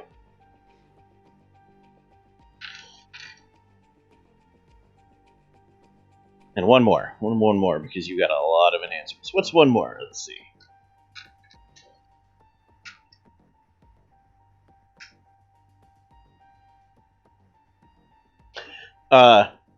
Dumuzid is allowed to leave the underworld. Oh, we lost the camera. Somebody turned their camera off. Dumuzid is allowed to leave the underworld for 6 months of the year. In exchange for his sister taking his place. They swap places. It's kind of like how Persephone can leave the underworld occasionally. Except there's got to be a replacement in this case.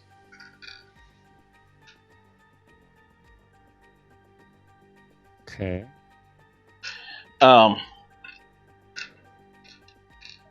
Name, getting you that name.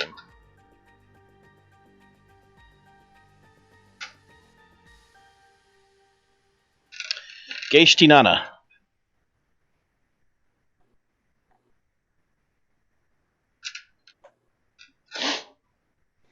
Those are the 4 things you get from your research.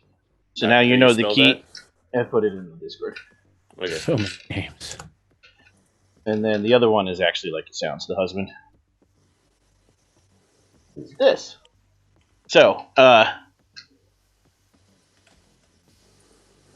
4 enhancements, 4 clues. You know how to get in there. You have to find one of the still open tears to the underworld. And you know who you need to try to find once you're there. You also know the price in and out, which is the key to accessing that terra incognita. You can still do more if you wanted. You could try to do sacrifices and reach out to one of the goddesses if you wanted, or you could just act on this, or any other clever idea you come up with. This is where you're at for now.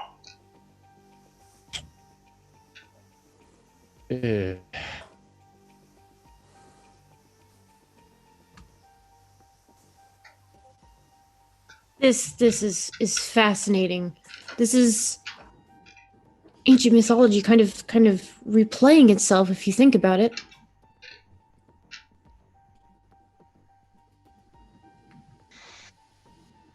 Is no one as excited about this as I am? No, It Chief, is- I think that's I just don't you. think. Yeah, no. It is You interesting. and books are, yeah. Just a little outside of my purview. Yeah. Yep. Well, either way, we need to. We're gonna need to go into the underworld. Do you realize how incredible that is? Yeah, gonna be awesome. Good at fights and underworld stuff probably. It's gonna be This great. guy just wants to fight everything, doesn't he? Yeah, it's going to be awesome. You're going to get people near and dear to you killed. Great. Oh, wait, what? What? Who? What? No. You have to leave Back. someone behind, remember? Can I just leave my pants behind? Nope. Well, yes. You also have to leave important things to you to get in. And then you have to leave a person to get out. Oh no.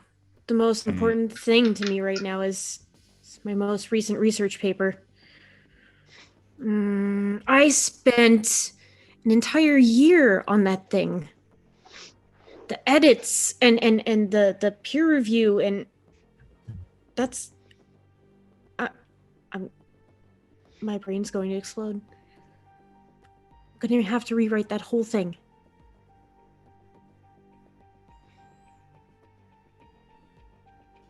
How exactly are we supposed to get there? Well, Hell. the research happened? said gates. Oh, I've So- pulled my camera Also- cable out. Also, I see a lot of side chat flying around. I should let you know. That's the dramatic cost for the players. I will be choosing which of your Fatebound is left behind, not you. Oh, Messed up. Oof. Because Big fate oof. chooses who replaces you. Hmm. So remember, in the story, Demuzid has to trade his sister. You don't get to just trade your least liked Fatebound. It's got to be the nearest and dearest. I mean,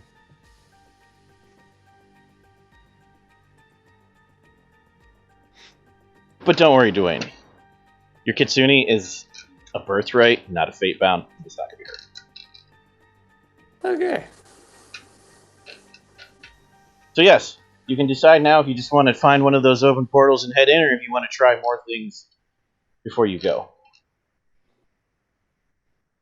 I think we should research weaknesses and likes, favorites. You know, these deities, they can't be that far in the past. At least one of them, maybe 5, have a Facebook account or an Instagram, something. Right? I do. Well, let's find out. I have a LinkedIn, but I Google the Mesopotamian divinities Facebook. what? Okay. Also, I should point out, no power you have, no Dominion boon, no Nax will override keys to Terra Incognita. No cheating. Wait, what? Some of you have powers that let you not be bound to restrictions. Not gonna work when you have to trade a Fatebound to escape Terra Incognita. Can't break those rules. Right, so what are we trying to figure out now about Instagram? Apparently, the deities have Instagram. well, okay. So Actually, the deities players, stay very much away from the world because their fate binding is way worse than yours. Yours is bad enough, what you're seeing with Riley. If Odin shows up at a restaurant and eats shrimp, and people see it, and they spread it across enough parts of the planet, suddenly Odin might become shrimp as part of his pantheon, whether he wants it to or not. Like, gods dip their toes in to remind people they're there, and they stay away. That's why you exist. You are how they act in the world. So, no. There is no Instagram for these. The only way to reach them would be through the same way you would reach your own pantheons, which would be a ritual sacrifice. However, there may be Mesopotamian demigod fan club pages. Maybe Yeah. a Reddit. Place. Mesopotamian deity Reddit. Subreddit. Meso gods. Well, sure, there'd be lots of people there, probably some fate-bound too, but not the gods themselves. So the idea behind this is that we find the likes and dislikes of the deities so we can use it to talk them into or out of what they're doing that we don't agree with or that we do agree with. So, Inanna is goddess of war and goddess of fertility, both sexuality and making sure everything is productive, crops. Even anything that enhances bounty. It doesn't just mean food and children. It also implies like spreading happiness or spreading anything in a mass scale. Making things duplicate and reproduce, and war. She tends to be, according to the myths, haughty and vain, but also fair and relatively non-judgmental. A little bit temperamental, though. Passionate would be the word you'd find on that Reddit. Irish Kegel is cunning, but still got tricked into the underworld, and to get into make sure that never happened again, became very cunning, very lawful, very judgmental in that judging your. She doesn't judge your words because that's not how their underworld works, but she judges you as a person very quickly, very accurately. Once you're in the underworld, your name is signed into the book, and she can learn anything she wants about you just by thinking about it. She hates her husband, and she's accepted her lot in life, but she's always scheming. She always wants to get something because she found out what happens when you get tricked into a one-sided deal. Also, for the underworld, surprisingly beautiful. Inanna and Irish Kegel are sisters, similar in appearance. The underworld has not made her look weird. Her husband, however, became the god of disease and pestilence. He's kind of gross.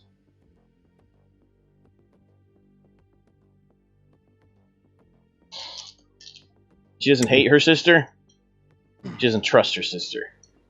Inanna doesn't hate Irish Kegel, but thinks she's better than her, even though technically she's the little sister.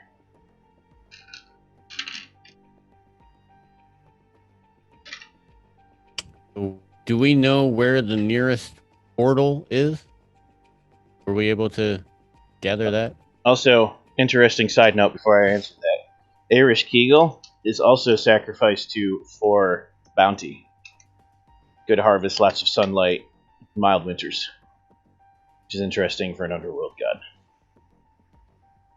So, yeah, you know because you got texted, you used your power to do that, Takahiro. You are aware of where all of the portals that didn't get closed because Scions weren't there still are. Obviously, it won't last forever. Scions will eventually show up to deal with it. But right now, yeah, there are still at least 3 open that you could get to in a reasonable amount of time. So we shouldn't dawdle very long.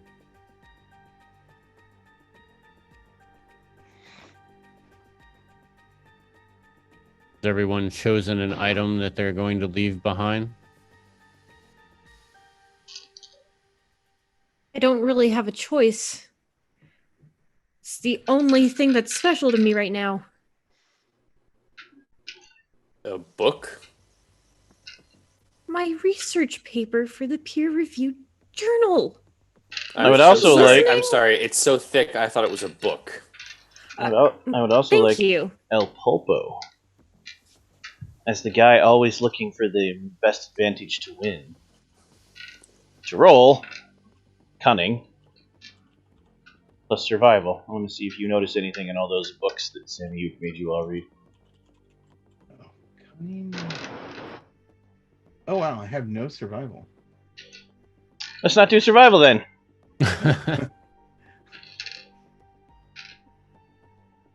Empathy, integrity, persuasion, occult. I got 2 dots. 2 dots. Yeah, we'll do a cult. That'll work for this one. Alright, let's see what happens. 10 again? We're doing Yep. 10 again in this one, right? Yep. Oh! Cool. Yeah, you easily, roll the divinity dice. Catastrophic successes or Hey! Ah, balls. So,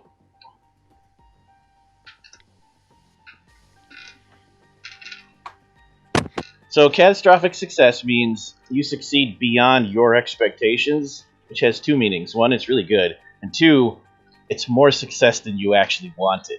There's always a catch. The words jump out and punch you in the face. Why is So you're reading through the books, and Sammy Yuk is talking to Takahiro and or Root, and they're having that little argument. I interrupted, and you're like, "Hey guys, wait!" And they will all stop and look at you. It says here, Inanna does have a weakness, lapis lazuli. In fact, she had a rod made out of it. It's supposed to be really important to her. There's a catalog number. It's in this museum. Oh, cool.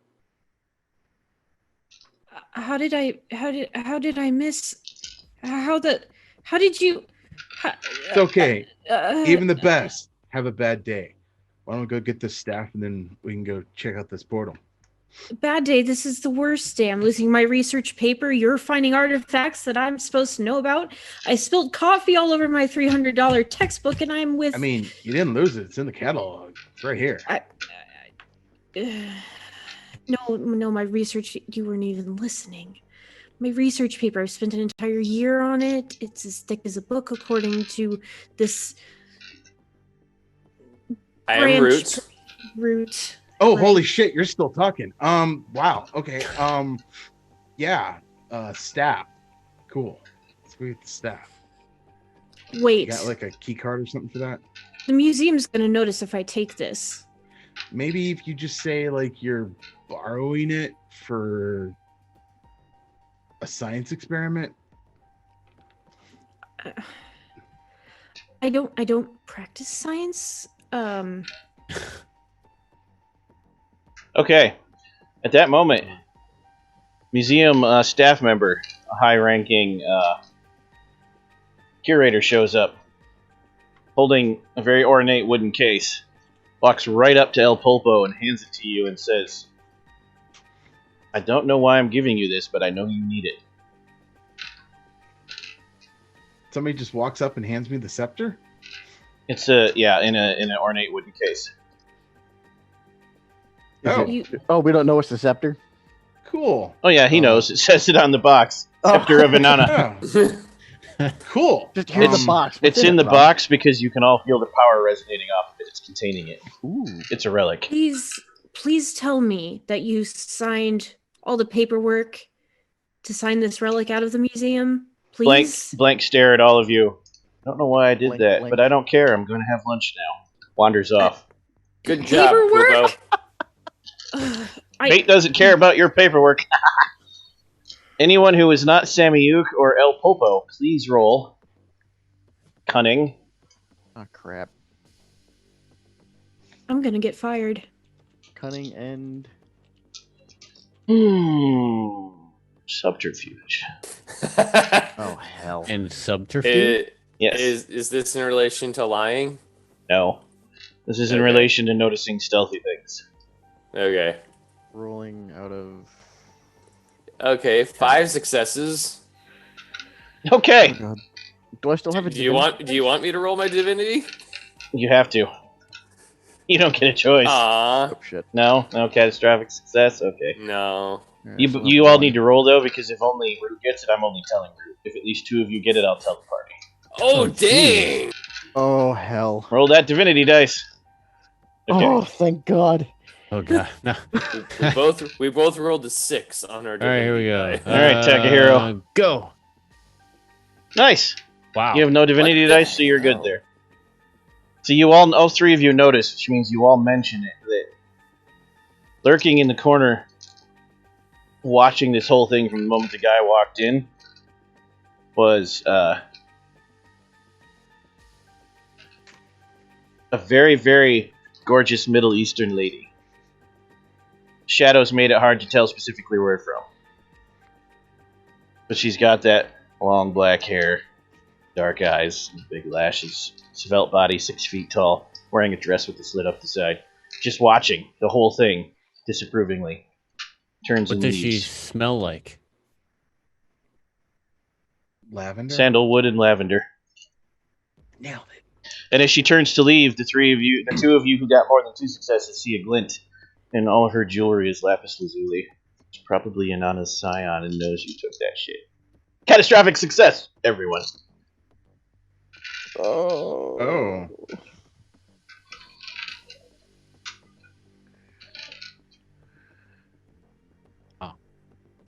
Just can't stop saying wow. That's how you know you're playing Demigod. That's how you know you're playing Scion. Just say wow all the time. Wow. Oh. Yes, you have the scepter now. You can feel the tug of fate, and you realize whichever of you opens the box and touches it will be fate bound to it. I should probably be the one to do this because this is I will owe the museum if actually you know what? I think our wrestler friend should take this. I I think the Staff. room here should get it. I. He knows more about this stuff than we do. What if we? What if Sorry. we? Rock paper scissors. Right. He's onto something. Yeah. I think we should do We a gotta rock, draw paper, straws. scissors. Turn Yes. drawing Draw straws. There's plenty That's around it. here. I'll be the one to, set it all up, guys. Don't worry. So shall we roll a randomized dice to see who gets the straw? If you actually want to draw straws, I will roll. Yes. Yes, let's do it. Who's up All right. for it? I would like to be So- the one that actually sets it up, so my character specifically is making it so that I don't have to. If your number comes up, I'll make you actually imbue legend and use powers. Okay. Because yes, that would work in this case. It was not you, though. Takahiro. Oh. Pulls the short straw. All right. Oh man. It's obvious I was chosen for a reason. Yeah. Is this D10? I mean, fate said so. You gonna take it now, or wait until you think you need it? I will wait, but I will You take take the box. Yes. Okay. Now what?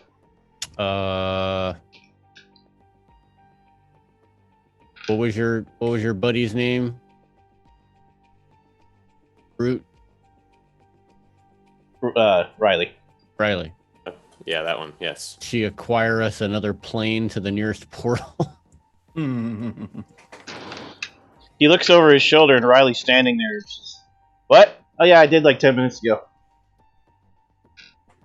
How the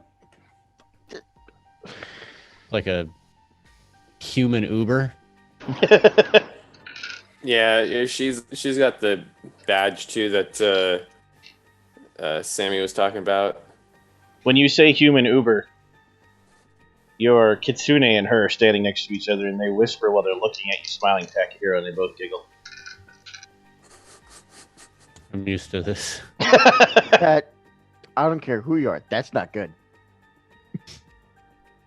All right, guys. I'm ready to go if you are. You mean you're not going to test it now? No. Whip it out? No. What if it breaks? What if it chips? What if it gets smeared? I don't know. Don't. Then it is. Then Don't if that happens, look then at it. it's obviously a fake if that happens. Don't touch it. Don't look at it. Don't even think about it until we absolutely have to. I'm not worried about it breaking. This is a relic of a god. I'm worried Yeah. about it breaking me. Also, the Good- museum's good, more probably got reason. insurance or something. Got life Only if insurance, the right? paperwork is filled out. Proper avenues. It's there's. Better hope you did that. Anyway, I produced a piece of paper that has the word paperwork, and the paperwork is actually filled out. And I say, there you go, your filled out paperwork. How did you? Who signed these? Just a rubber stamp with a smiley face. So, the nearest portal to where you're currently at is in India, in the southern part of the subcontinent, down where all the really nice islands are, towards that area. Some really nice places are getting screwed up by that. So you head down there. It's a weird trip, because I have to do this one piece at a time. You get in the car.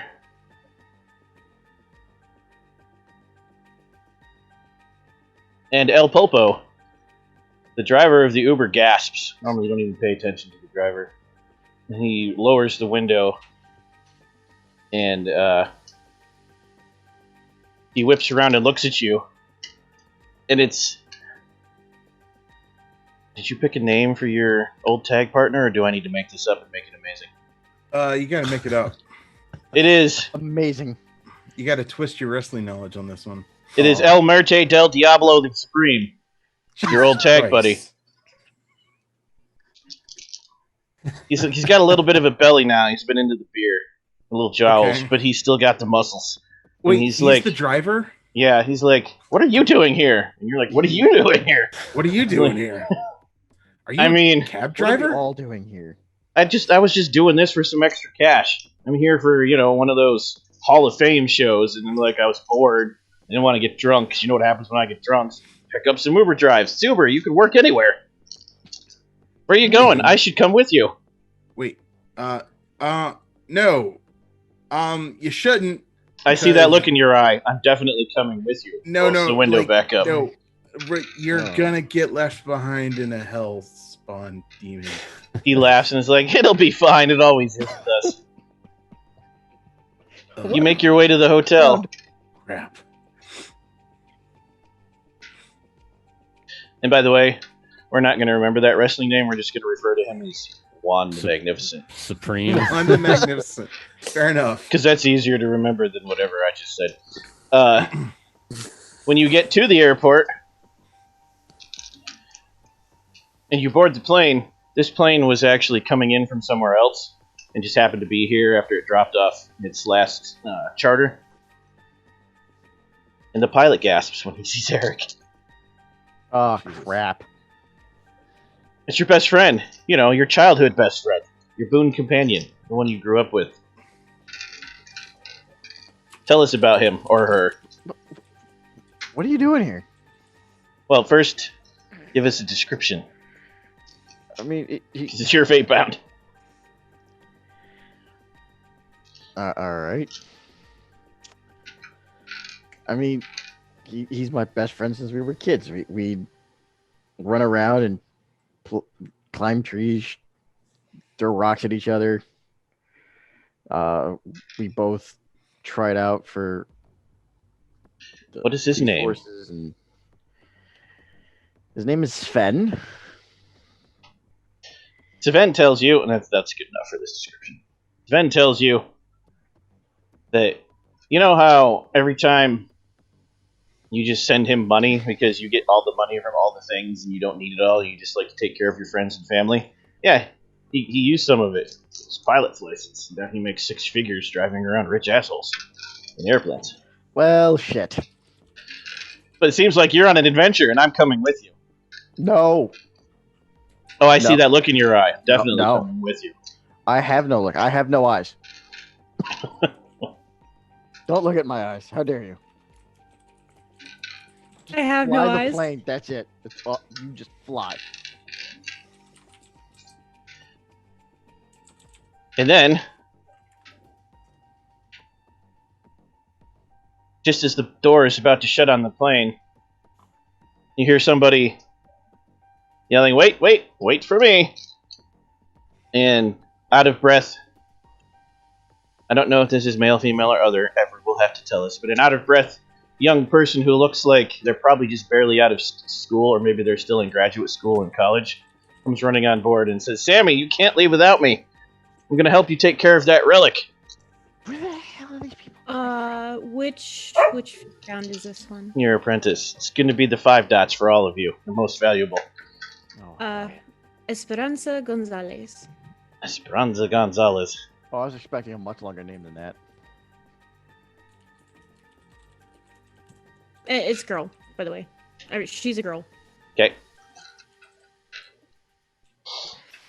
Sammy heaves a heavy sigh, knowing that this is. I've been chasing you around the world since you sent that text saying, "I don't know if I can trust these people, but I'll be at the Cairo or at the Baghdad Museum of Antiquities. I finally caught up to you. Glad I did. I'm coming with you." Sammy pulls her aside to talk to her You cannot about. talk her down no matter how hard you try. I had a feeling, and Sammy, doing all the research that he does, would know that. So he pulls her aside to tell her what may or may not happen. We've always been fine in our adventures. You'll take care of me. You always do. Trigger cringe Right. memes. Right, I always do. Fine, it's fine. And then you board the plane and take off.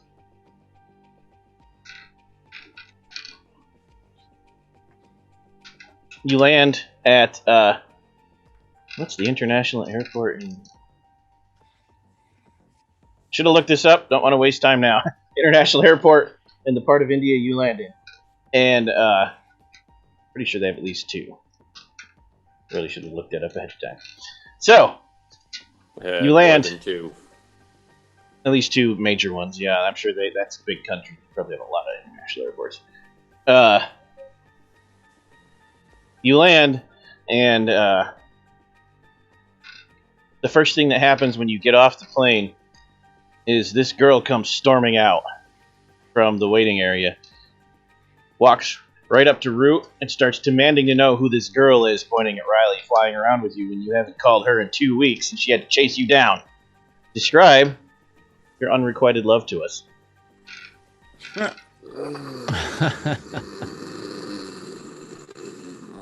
How did you find me again?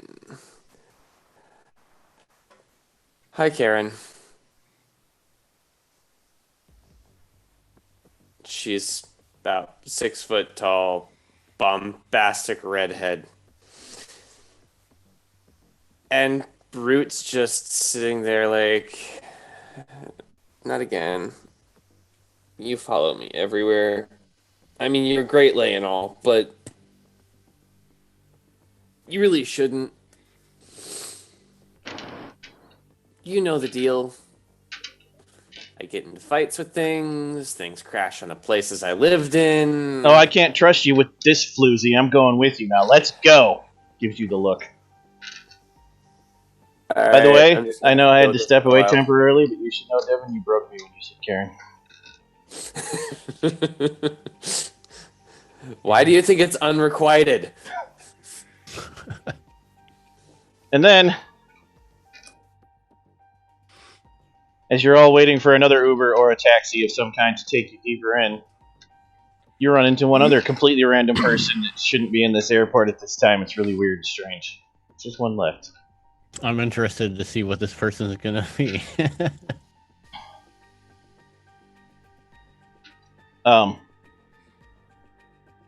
It's your balm, so you must describe this person to us. Ah, yes, my balm. The one who can keep me centered. My sister. My mortal sister at that. Your sister pops up and says, I got your text. Now, what's going on? You're not going to any underworld.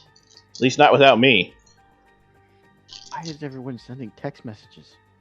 Akane, when I text you, I didn't ask you to come here. I was merely telling you where I was going. That's why I'm here. Because every time you don't ask for help, you get in trouble. Glaring side-eye at the Kitsune. She's not the That doesn't make it better. Trouble. Right. Don't you have to finish your studies? It's break. It's fall break.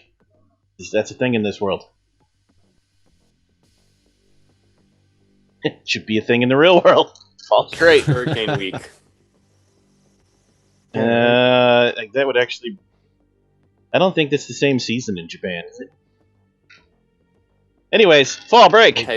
Typhoon break. Whatever fate you want to apply, Takahiro. If you want it to be a typhoon, that's fine, yes, but the school is closed. And she's here. She ain't letting you go to the underworld alone. I'm not gonna take you there. I know. I'm going with you. There's a difference. You know that father would disapprove. You also know father would disapprove of you going alone. And mother would be inconsolable. Oh, see, now... Brought mom into it. Yep, that's it. He's done. Yep. Alright. Okay. Just try not to get in the way. We transition scenes. And now there's 11 of you. 12, Kitsune. And the large pile of you that has to take 3 cars to get there. Oh my god, we've turned into a caravan. Yeah, 13, because we got Riley, too. I think 11 counts people. Riley. There should be 10 of you plus Riley plus the Kitsune. Yes, 12. So, you arrive a half a mile from the portal. And that's as close as these drivers are taking you because it's chaos. Because this portal's been open for 3 days now. That's how long it's been. You've been jetting around the world doing research. Are there more of these shadow spirit ghosts? Everywhere. 3 days. They've infected the whole area. Any of the humans that are left are completely possessed and zombified at this point in this area. The military has the area cordoned off. And Scions are on their way, but none of them were available at the time this happened. Local Scions from India.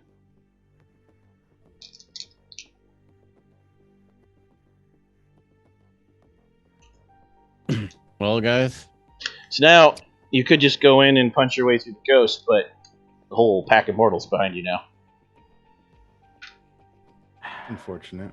The whole basketball team with reserves. I have something that I can do for that. What you got? Hold on, let me look it up and see if it's for more than. I think it's an area. Really.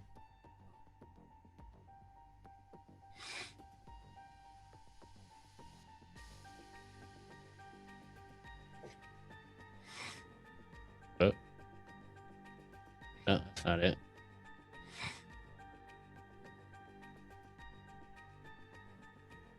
What are the how would you guys describe your other than Juan the Magnificent, because I don't think he would fit into this, but how would you describe physically your companions? Would they be weak? Hint, hint.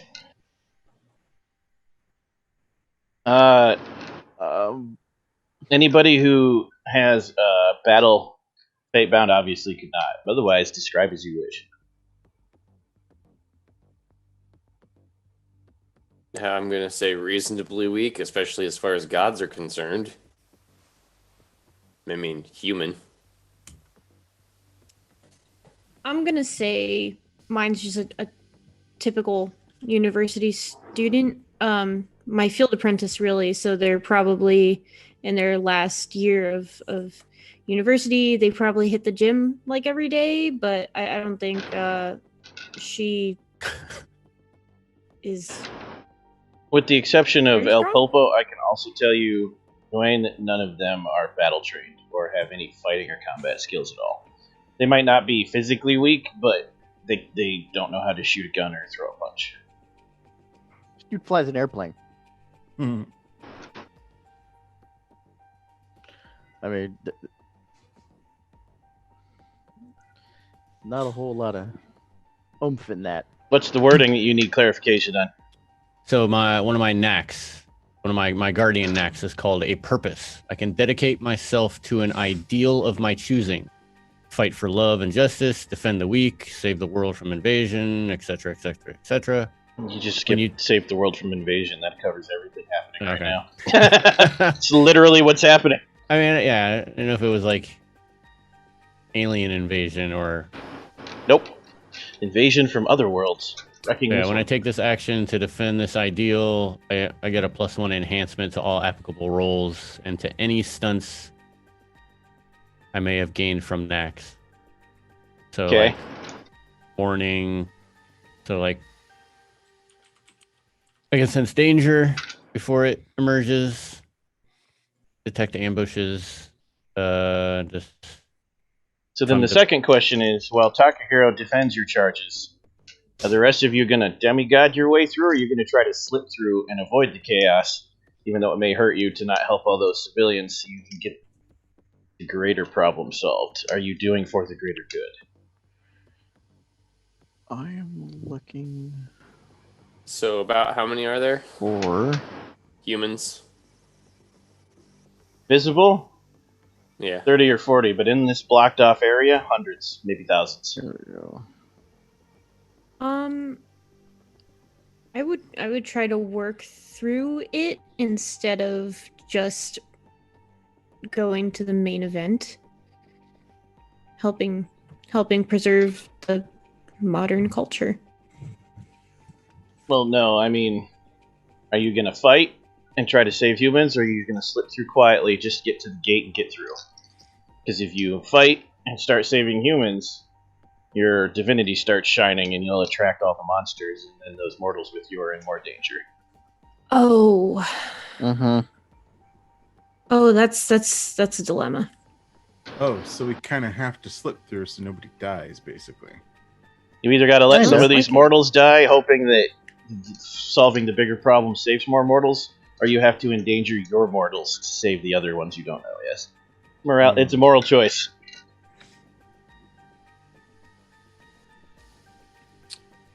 For the greater good. That's one. It'll be a majority So- vote too, by the way. So wait, they're in danger because of themselves? They're in danger because the area is full of Sumerian ghosts and demons. This portal's been open for 3 Okay, yeah, days. the ghosts and demons, that's right. I was looking at Nah. the ones there was like, yeah, okay. Nah, you know what? No, he would fight.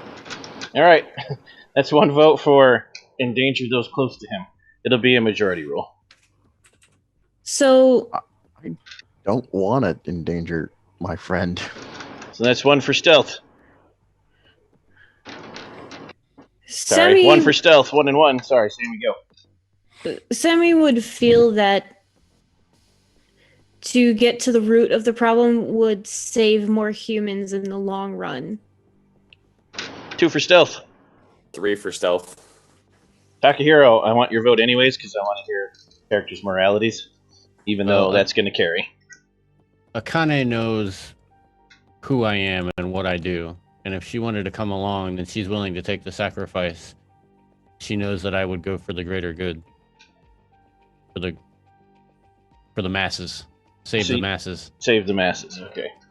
So She's willing to make the Takahiro sacrifice.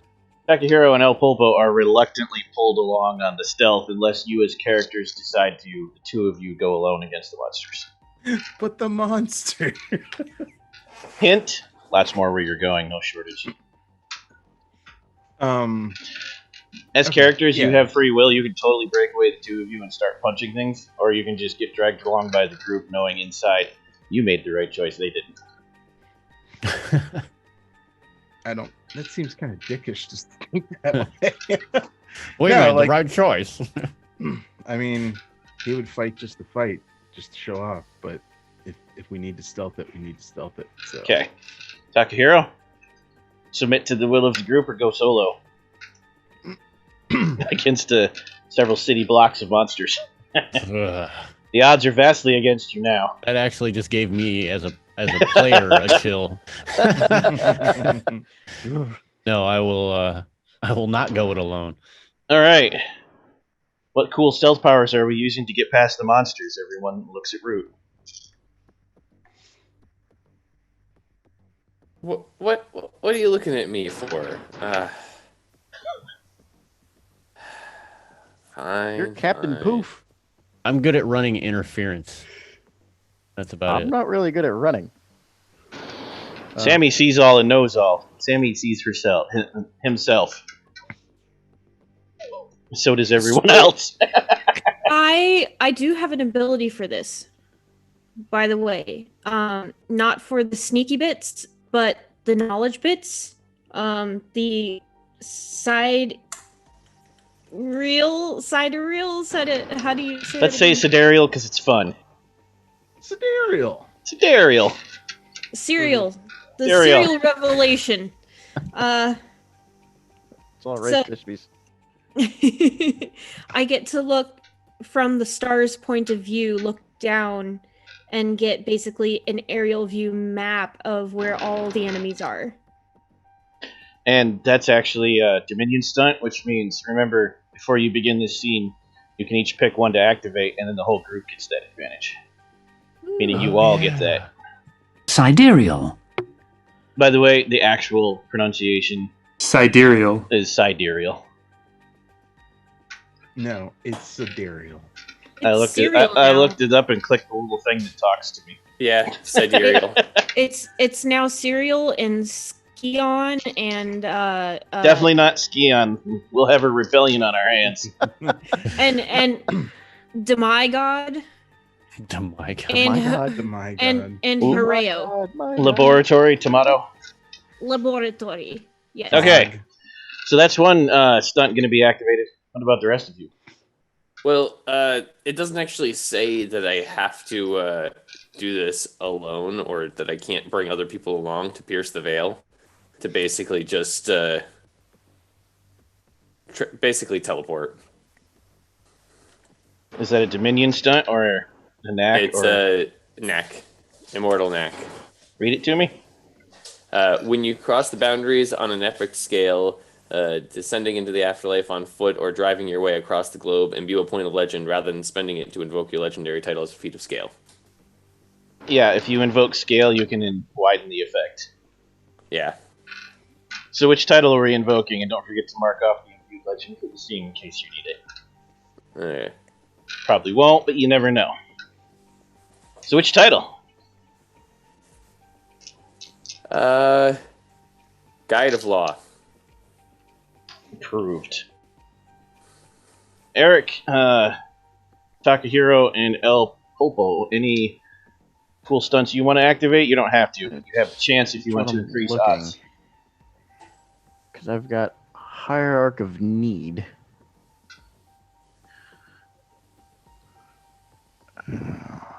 Well, if I can bring others along, then Yeah, I am gonna do something.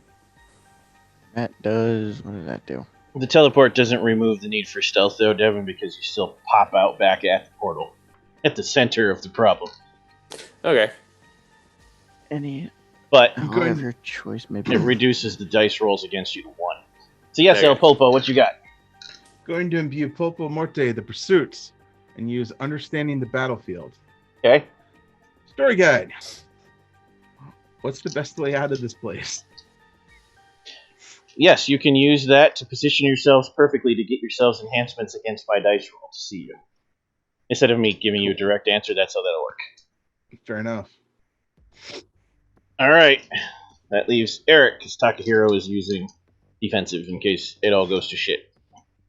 Oh God. See, I don't know if it's an AOE. Oh, hey, actually you did the right thing. Following the story guide's answer grants enhancement 3 on applicable rolls. This never directly benefits attack or defense. Because I've got Interesting. Cloak of Dread. That would be the opposite of stealth. Well, it is, but it projects an aura of menace that terrifies and intimidates anyone who would dare cross you. You could hold that in reserve and use it if it fails. Okay, but the thing is, it doesn't give me any kind of distances or anything like that. That's why I was trying Because to. it's centered on you.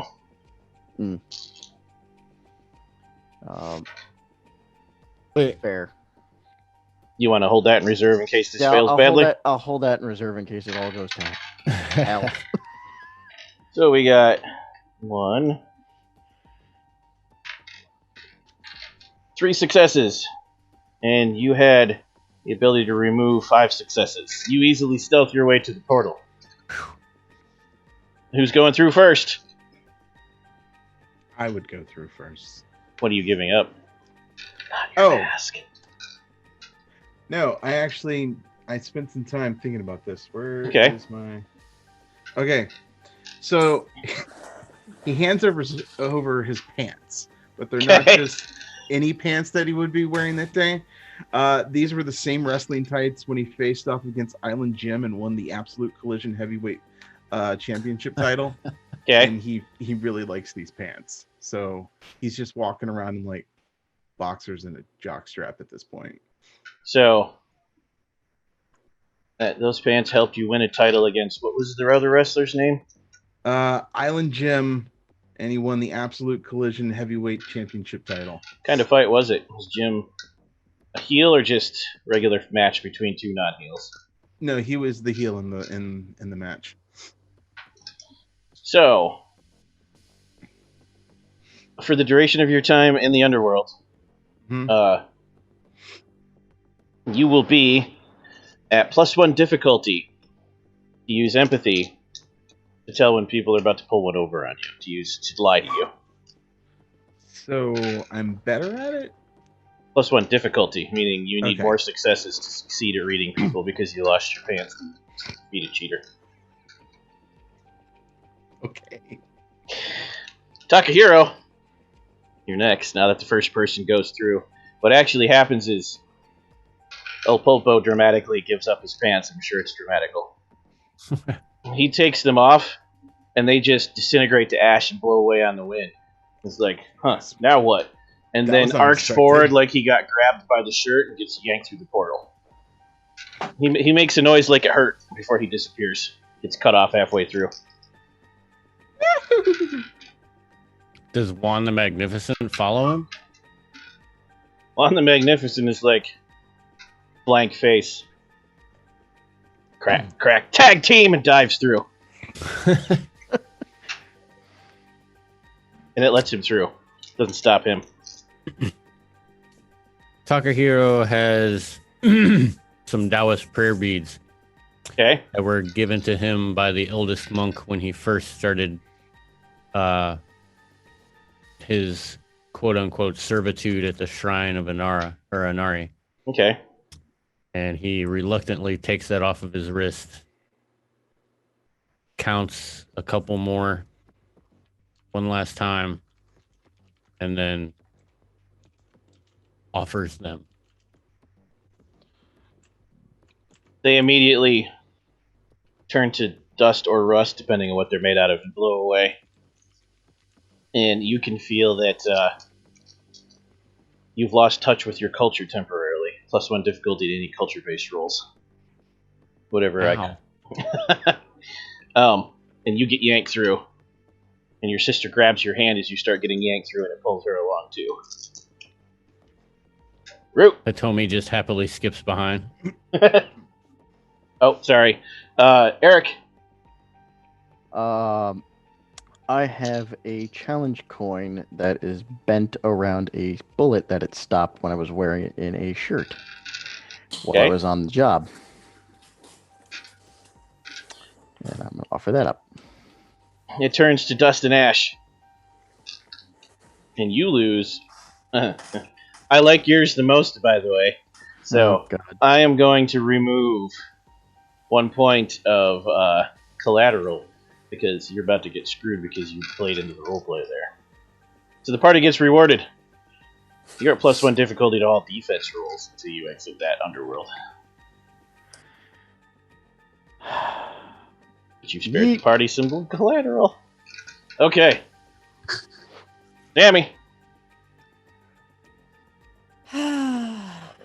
So he hands over this research paper that he spent an entire year working on. So it's not just that it's a hard-working research paper.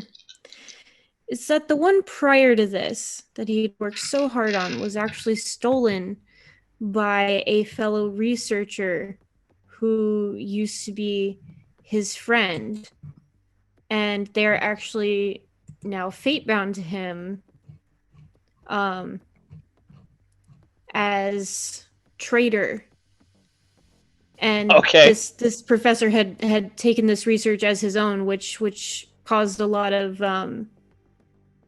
turmoil in the archaeological community. I like So it. to him, that's really important. Yes. To everyone else, it's boring as heck. So, +1 difficulty to any science or academics roll until you escape the underworld. Which, now that you hear me typing, that's going to come up. And last but not least, Root.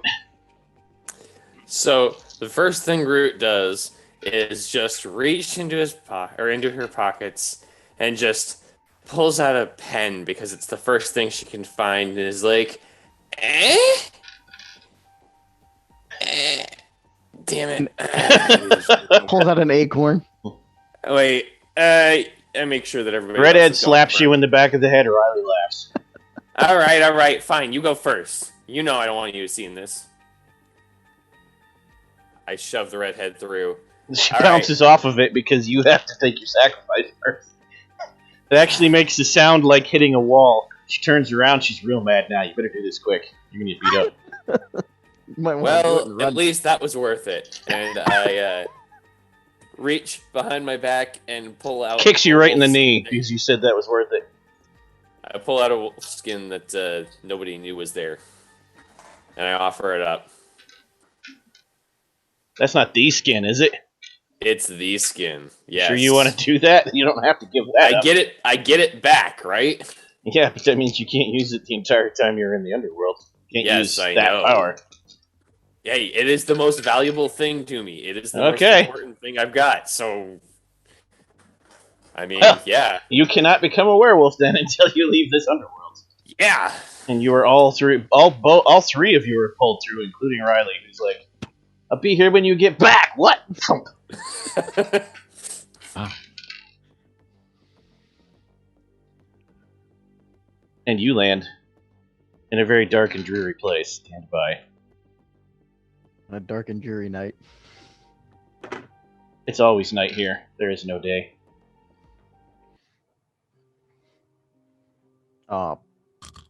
You look around, and you did go through the portal in the middle of the day. And it seems like it's day here, in that the moon is less bright and things are actually darker. Apparently nighttime is brighter here than daytime.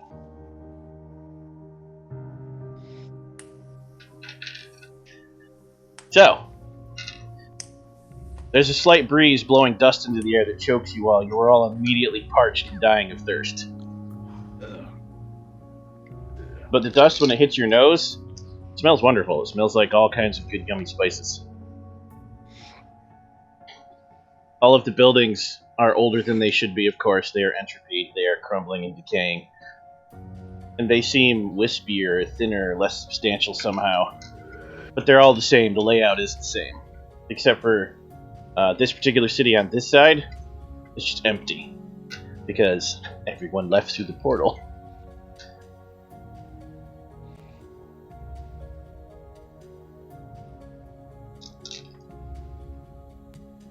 You all feel not a lot. Did Not I a bring lot. a notepad? I need to take notes. This feels kind of like after you've drank too much, and yeah, it's weird. Like ennui. I'm sure Riley's writing everything down. You just Yes, that is correct, Takahiro. It is. I just don't care for some reason.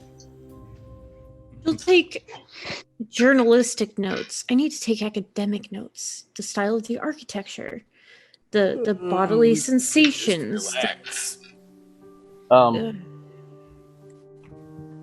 You don't have a notebook, Sammy, no, and Riley does not have her phone. None of you have phones or anything you brought with you except relics, your clothes, and combat equipment you may have had to make the good. transition. They're changed, though. They feel weird. They still exist. Alright, maybe not good. Eh. don't like this. I try and use a couple of my knacks that are just free just to see if they are affected. Depends. What are they? Let's see. Well, my knack for piercing the void or piercing the veil is free, so I just see if I can. You try to pierce the veil, and you realize there is no veil to pierce because I'm in the underworld. Oh god, this is gonna suck, guys. I think we have to walk. I gotta walk like a normal person. You do feel like, though, if you use that knack, you will be faster somehow. You don't understand the physics of it. Because it's metaphysical. Alright, and I just change my shape a little bit and see how it works. Yeah, that works. Okay, cool. There are now 2 Rileys. Whoa.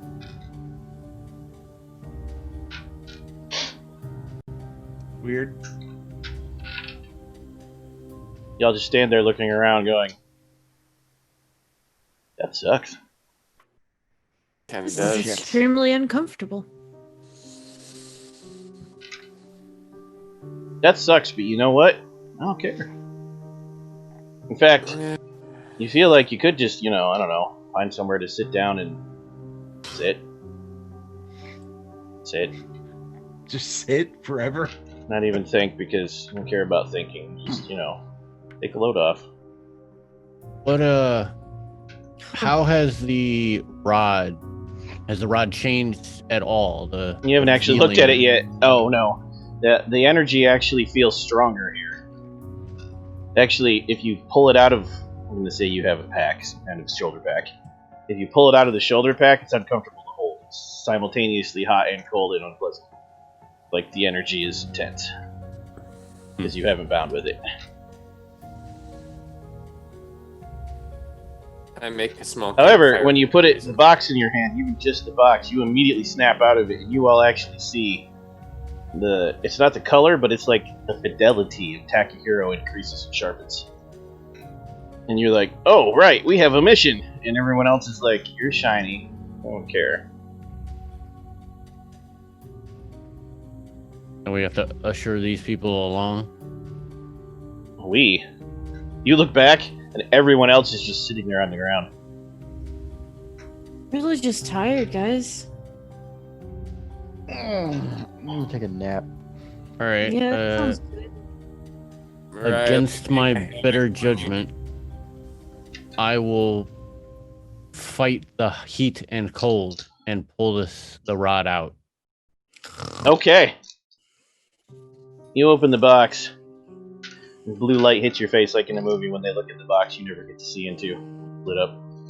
Well, turn off that nightlight, please. I'm trying to sleep. You reach your hand in and you grab it, and it makes the breaking ice sound. Except when you look at your hand, it's the palm of your hand that's turning to ice and breaking when you grab it. Oh, God. It should hurt, but it doesn't. Maybe that's an underworld thing. And then some of the blue actually fades out of the rod, and your hand starts turning lapis blue. Like through the veins, you can see it. All of your veins now starts slowly making its way towards your wrist. Figure like that might be a timer indicator of some kind. But yes, as soon as you close your now lapis hand around it, there's a loud crack of breaking ice, and everyone, the fidelity resharpens, and you all feel more yourselves now. You still don't care as much as you should, but you don't want to just roll over. Feel like you could fight it. Oh, that was strange. Also, Takahiro, you immediately gain access to the purviews of war and fertility. I know you already have fertility, but I'm telling you anyways. Now you're double fertile. And you get +2 enhancements to any roll you make that we decide is related directly to increasing bounty or defeating the ennui of the underworld. Okay. And last but not least, you feel like you could use it as a weapon. Do amazing things, but you don't know what. I feel like you can stab And as soon as you someone. think about that, though, it snaps open and becomes a staff. And both ends are sharpened diamond.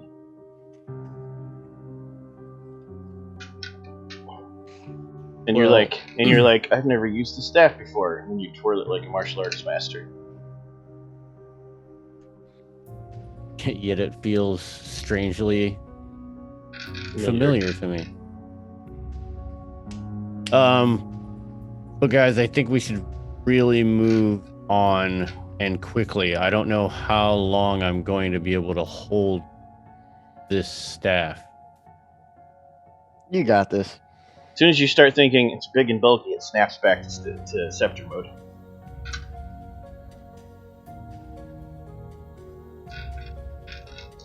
As it changed, do my veins become more blue?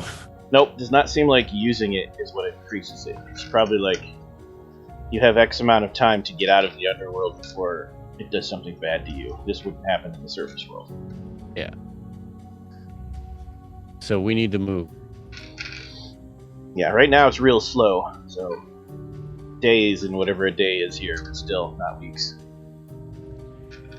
And yeah, you've got to walk, and theoretically, if you're going to find them, this particular Terra Incognita seems to reflect the whole world, not just that part of the world where this was a major pantheon.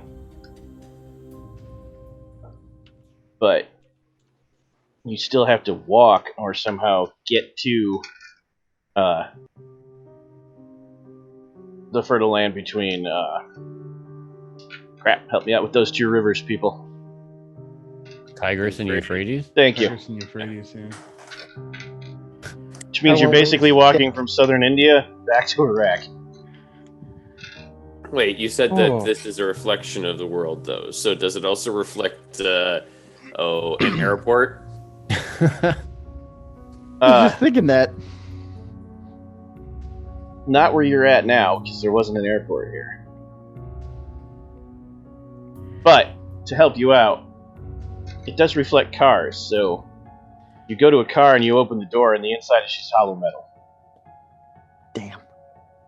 So you go and you pop the hood and everything is there, but all of the important parts are rusted out. I got this. Don't worry, I got this. These powers are so amazing. So check this out. Yes, I never thought this would come up either, and it's exactly the the example that it gives you. It's almost like I read your stuff when I made your picture. So, where's it at? One of my innate powers of my pantheon. I can speak with the kami of objects and animals, allowing you to communicate and attempt to influence them.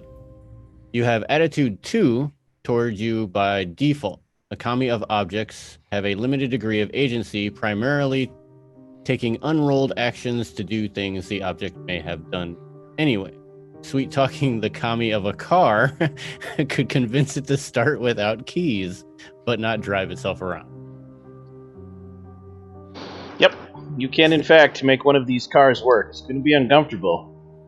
There's no seats, you're just sitting on metal, but you can do it! Metal and plastic. Is there a van? Is there Oh, something yeah. bigger They're- than... they're- Yeah, yeah. bigger than a car. 'Cause we Vans have are a pretty lot of us. popular. Vans are pretty popular. It's easy to find a van, yes. We all So- get tuk-tuks. I will again pull out 2 incense out of my jacket, sit down in front of this van. They probably lit by themselves, strangely.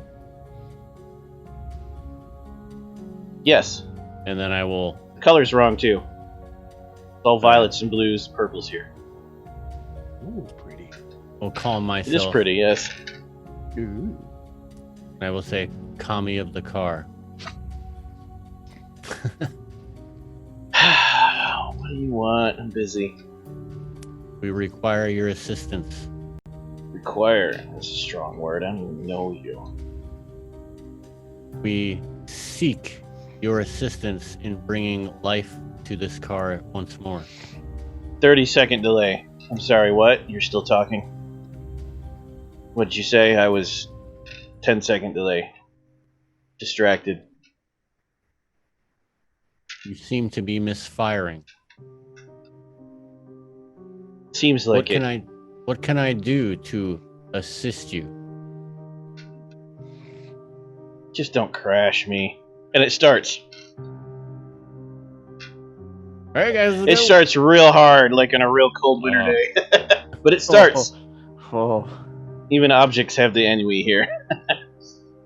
But your power makes it work. Alright. Give it a second to idle. just give him like 30 seconds. Should we check to see if the heat and the AC work? This They is do a not. hollowed out van. There They do probably not, isn't. but you don't care. All right, everybody pile into the Camaro. And you actually think about that for a minute. If you weren't thinking about it, you didn't notice, but it doesn't feel hot or cold. It's just, it's an temperature. Everything here is, Meh. except the endless raging thirst, because no one's pouring alcohol into your grave. But we didn't die. Yeah, but you're still here. you still have to follow the rules. So you're puttering along, and we're gonna fast forward. It's been like a day. You've been in this van for a day. You keep stopping to stretch, but then you realize you don't care because you don't feel cramped. But you do anyways because you follow habits. And it's been during the day. It's dark and light means almost nothing. At night, the moon is up, and it's like a full moonlit night, except no stars, just the moon. Are there street? Is there like anything that works? Street lights or anything? Or is it all just No. dilapidated and Yes. And you do see people wandering around despondently too, and some strange black shadow entities like the one you banished, only smaller. They mostly ignore you. However, when you actually come to the border between two major cities, because things have started to change in the topography here, you're going the right way, but it's matching the real world less. Things are getting older and farther apart, like you're going back in time. And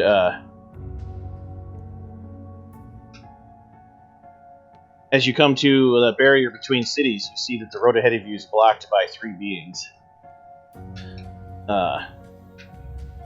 Hold on, I'm trying to find where I put that.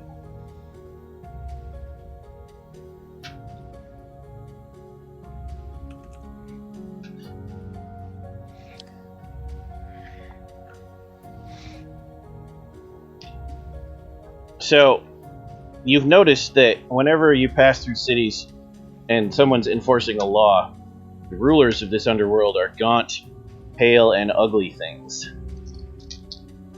Which, Sammy has told you were called Akaru. And it looks like these three are larger and more imposing than others. And they're blocking the road, like they're specifically waiting for you.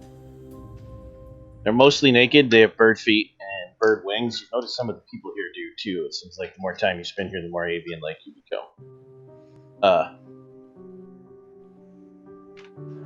And do you stop the van or do you plow through the Takahiro? That's the first question. Who's driving? You. Oh, okay. You made the deal, you're the driver. All right. No, I will not plow through.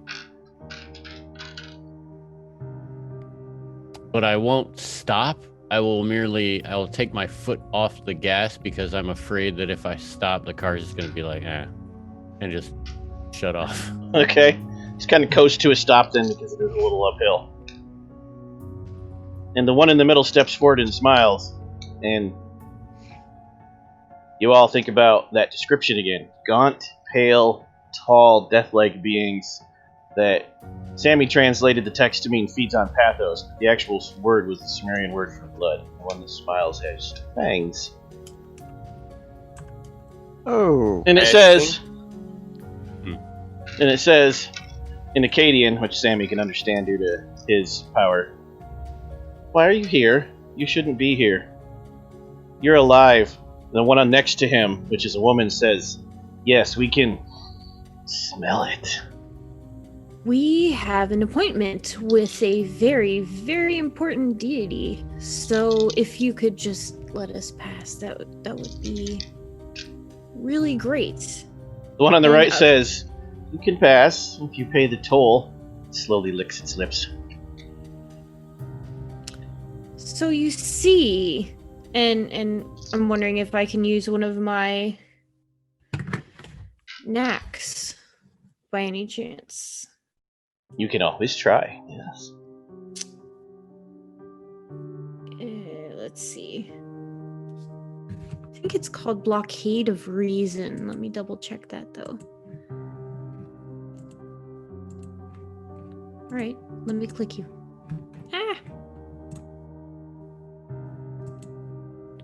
Okay, so for some reason my PDF is not opening. Does anyone else have theirs open? which one? Oh, found Which it. one? Got it. Nope, I got it. It decided to be slow.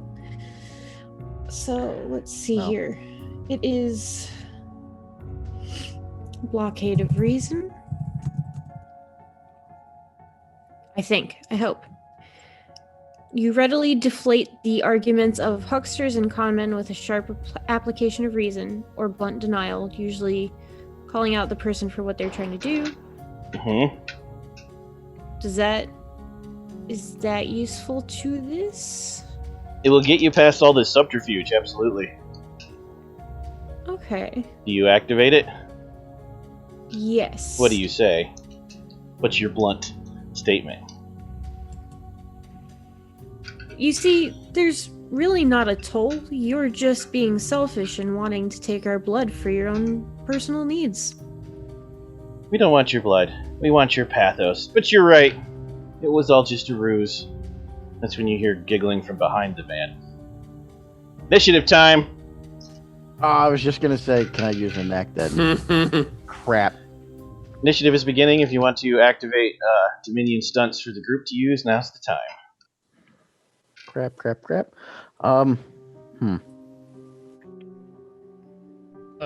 Wait, yes, hang on.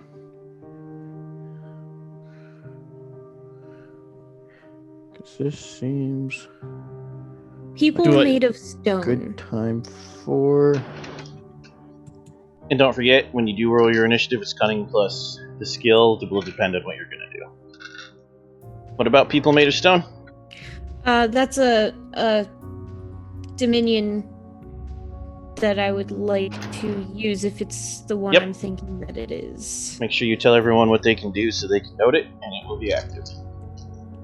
You have to imbue a point of legend, but that's it.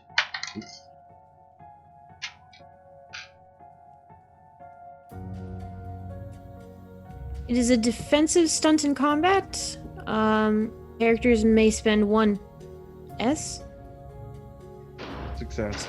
Success.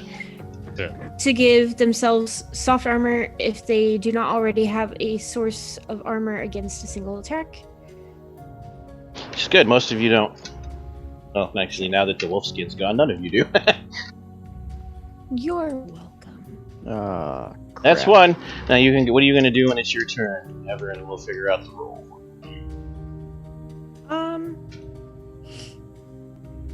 I'll give you a hint. You can't talk them down. They want to feed on your pathos, which is your life energy. Find Okay, out so... what. Alright, so if we can't do that, I can't do that then. Crap.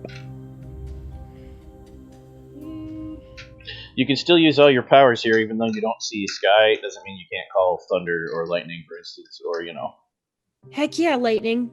Okay. So yes, roll cunning.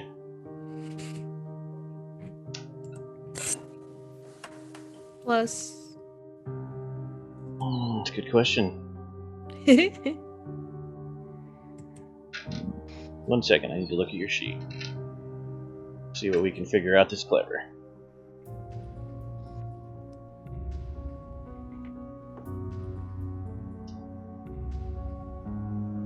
Survival. Anybody else got any Dominion stunts they want to activate for the group? Yes.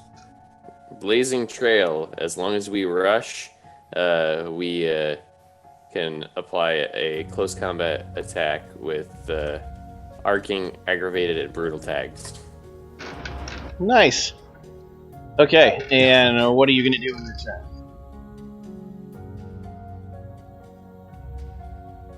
I'm going to go straight at one of them and try and beat it down. Close combat plus cunning. Next. I would also like to use Untouchable Opponent. Okay, what's that give everybody? As a defensive stunt, after spending the successes, and it's 4 successes, the using character declares themselves out of range of a single attack, regardless of its range tags. You may appear anywhere within medium range of their starting position. Characters who do not have the epic dexterity purview may only use this stunt once per fight. Okay. I assume you're going to punch somebody? Or grapple? Yes. Alright. So close combat plus cunning for your initiative roll. Takahiro and Eric. Oh, I will also activate one of my Dominion stunts. Wait, are we not just rolling the initiative button? Because it's a variable, you have to select your skills before it'll work. The initiative button just puts it in the initiative displayer for me, the tracker. Oh. It's okay. Cool. I will activate the Withering Curse. Okay. Tell them This what is that a does. 3 success. You can apply this stunt after any attack or social action. An opponent or enemy suffers a Withering Curse complication. It says 1C. I'm guessing that's one complication. On all attacks that oppose you. If they fail to buy it off, they suffer the injury -1 condition. Okay. And that leaves you, Eric. Oh, I'm sorry, Takahiro, what are you doing with your turn? I will.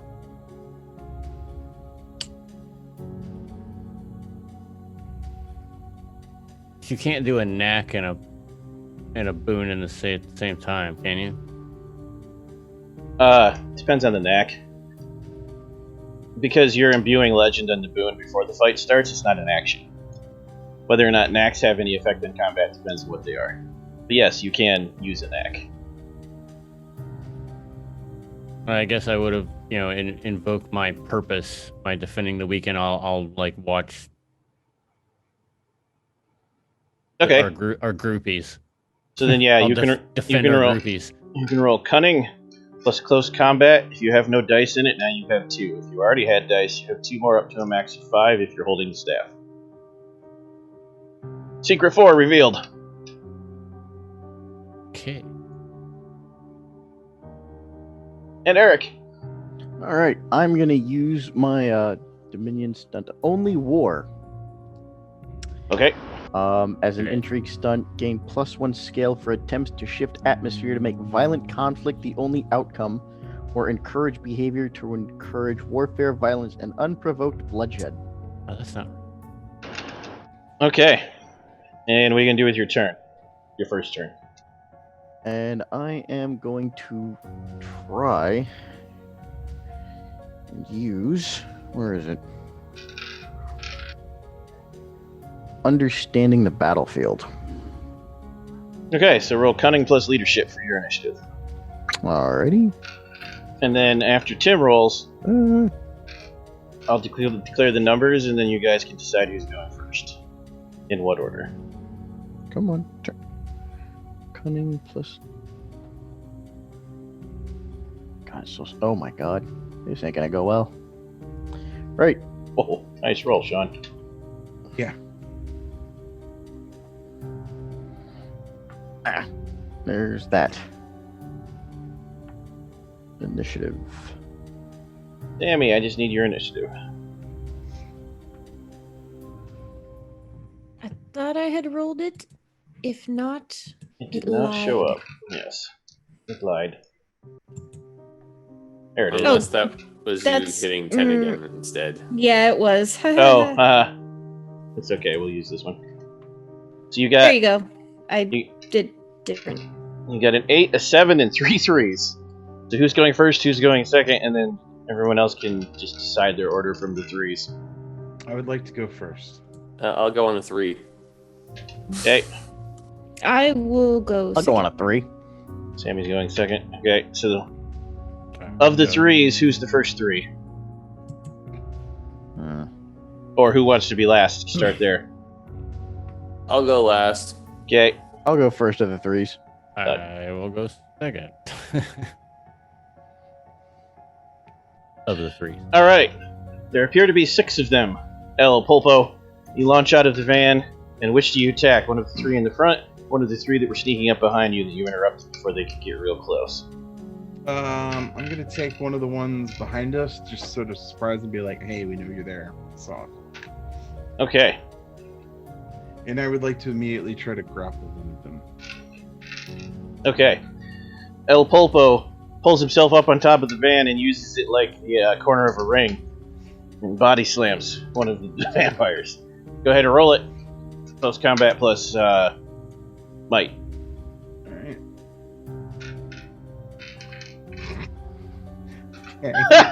Roll your divinity dice.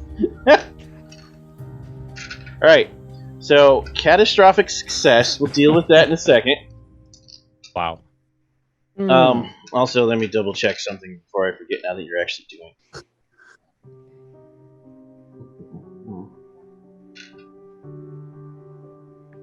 90% sure that's not going to add more divinity dice to you, but I better double check. Divinity dice.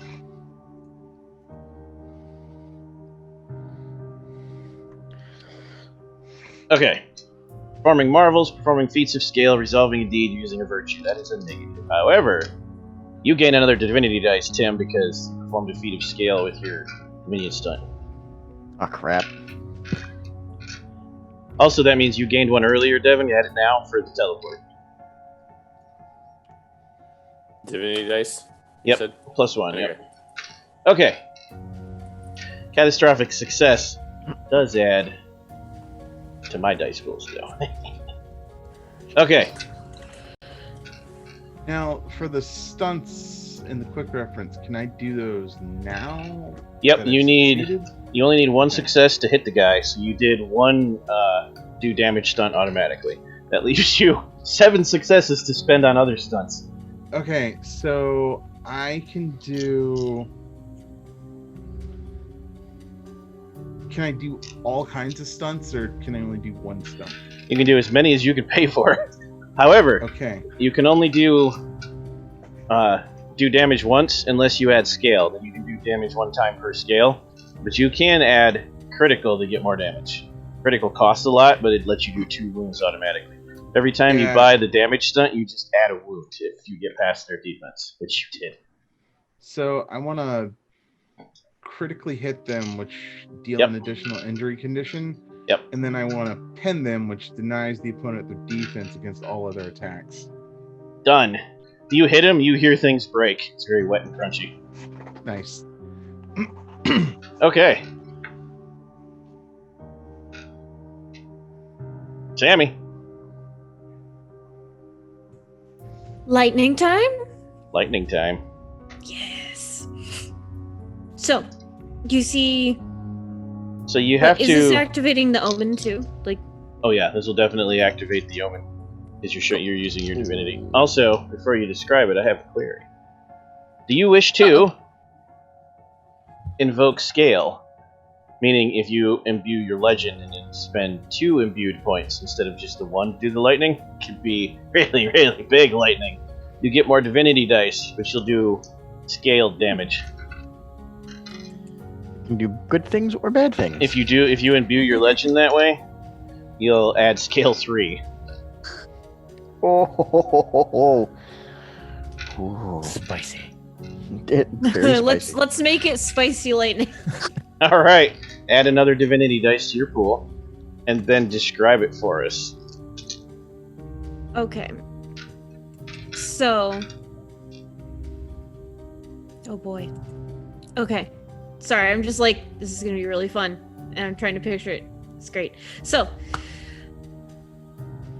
Sammy's looking up at the sky like, crap, there's no sky, but there's sky everywhere, there's atmosphere, and he just reaches both hands up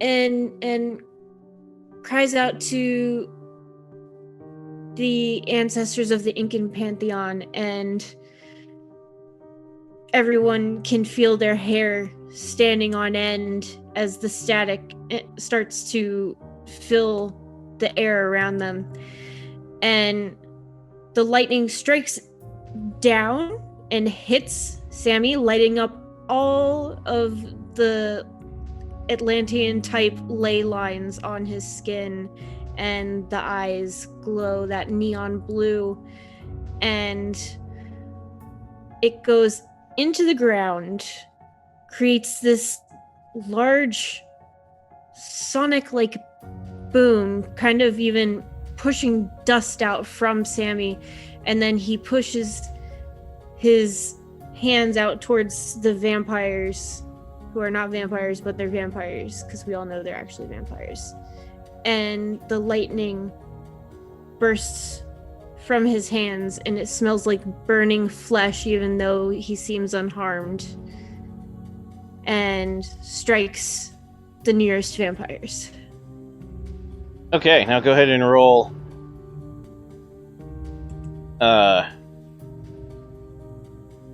How do I want this to work for Sammy? We're gonna make it weird. Sammy is going to roll Resolve Uh-oh. plus Firearms, which I know you have none in, so we're going to substitute Occult.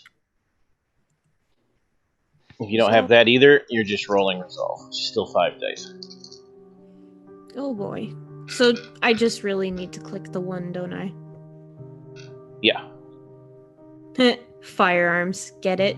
Get it? Firearms. Roll the Divinity dice. That was a shockingly bad So- joke. You got 3 successes. You also got 6 successes for your feat of scale. So your lightning bolt has 7 leftover successes. After their defenses, that's still 5. You can buy damage 3 more times because you did a feat of scale. That leaves 2. Let's find something fun to do with your last 2 successes from the stunts. To the quick reference document. To the quick reference. That counts as a ranged attack, so Yep. inflict damage, disarm, knock Many down, things. pin, Yeah. critical Is knock- requires. Is knockout of socks an option?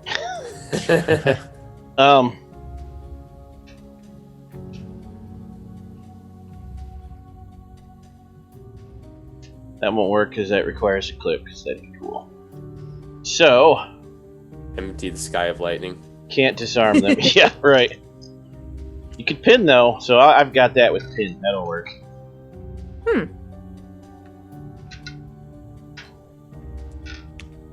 And he wouldn't be able to buy it off, which means he's going to get a 5th injury condition. So, the lightning bolt comes out of the sky, and it's like 5 feet around in diameter, so it's massive. And it hits that lead vampire, the one that started all this crap. And it actually blows a hole in the ground and pushes the vampire down into the hole it blows in the ground. And then the lightning is blue, so you can actually see like this neon blue and the vampiric undead monster just vibrating staccato. And when the lightning finally stops, it's just blackened flesh and the smell of sizzling meat, and it doesn't get back up. Barbecue. Huh. Would you look at that? I made him his own grave. Tim, I am using. What the hell was it? Forgot already. Understanding the battlefield. That's what it was. okay. And I would like to find out what is the best way I can get a tactical advantage to use my rifle.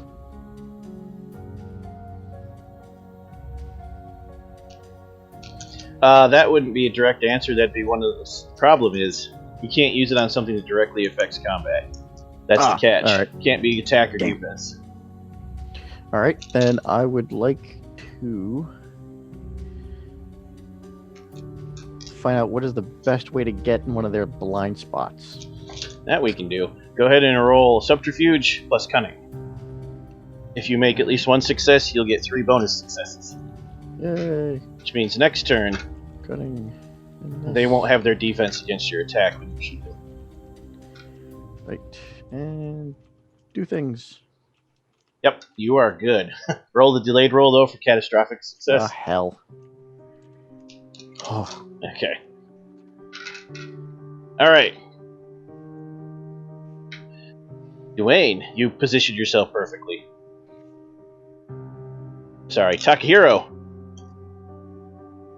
Who is this Dwayne character you Right. speak of? who is this That, Dwayne that, you that guy speak sounds of? dumb. It's just a dumb name. Now I'm sad. Alright, what do you do, Takahiro? Okay, so one of my knacks requires me to roll at the beginning of every combat scene Mm-hmm. to find out what I can do later on in the scene. Right? So I will do that. But I need to. I can't remember how many I'm rolling. I am rolling my knack skill with 1 enhancement. Okay, what's the next skill? Should say, I don't know if you copied it, though. I might have to refer to the book.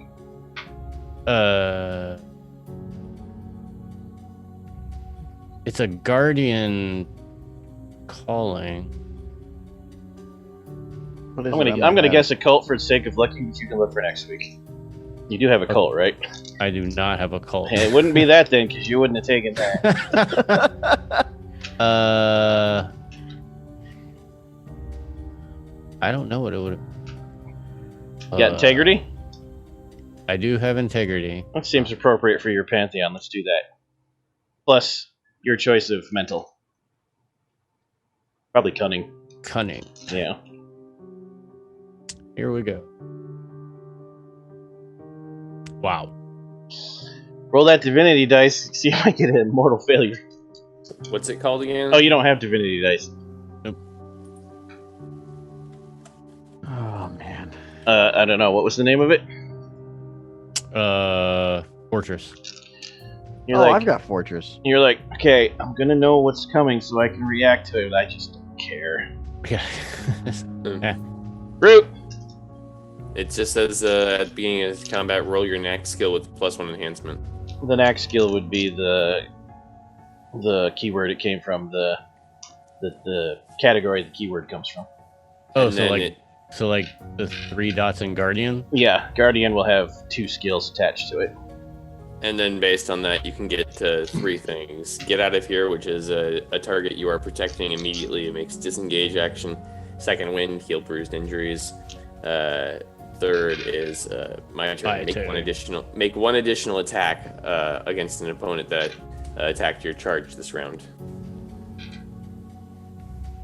And so Root is going to just step out of the vehicle, light themselves in flame, and just bull rush one of the uninjured ones. Letting yourselves in flame is a marvel. Add 1 divinity dice. Minor miracles or marvels. Okay. You should embrace the divinity dice. The catastrophic successes are so good. Okay. Oh yeah.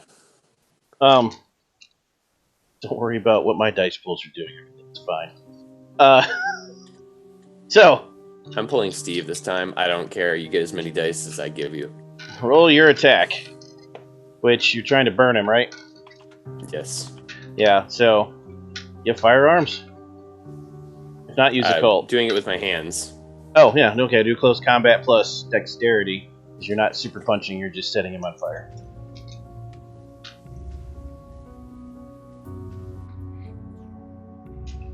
Roll those divinity dice. Successes. Aw, With 0 okay. divinity, man.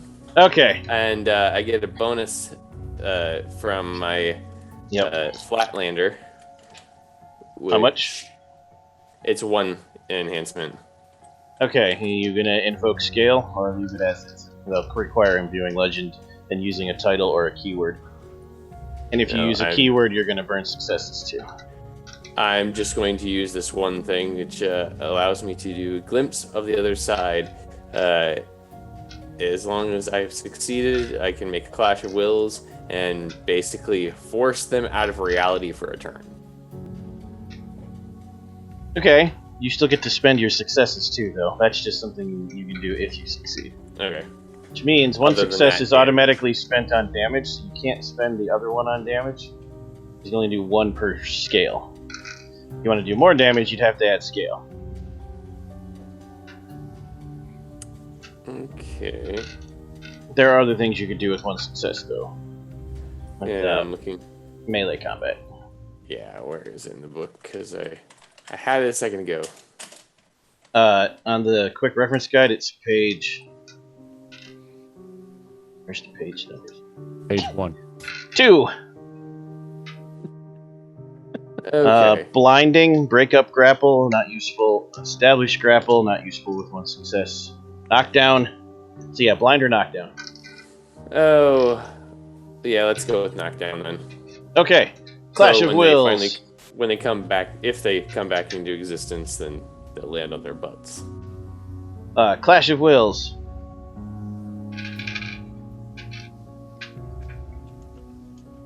Where's your character sheet? Going to have you roll. Alright. Manipulation plus subterfuge. And they're going to have to resist with their dice pool because they're a mob. Alright. See if this is something this particular monster is good at.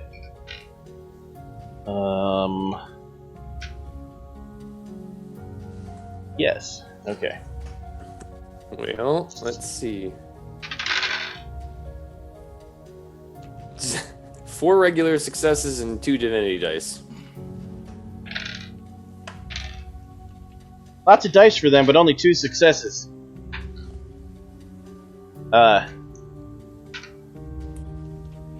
Catastrophic success. Not only do you blip them out of reality temporarily, you actually blip them into the nearest underworld that is fire-based. And they're vampires. So that does not end well for them. That is awesome.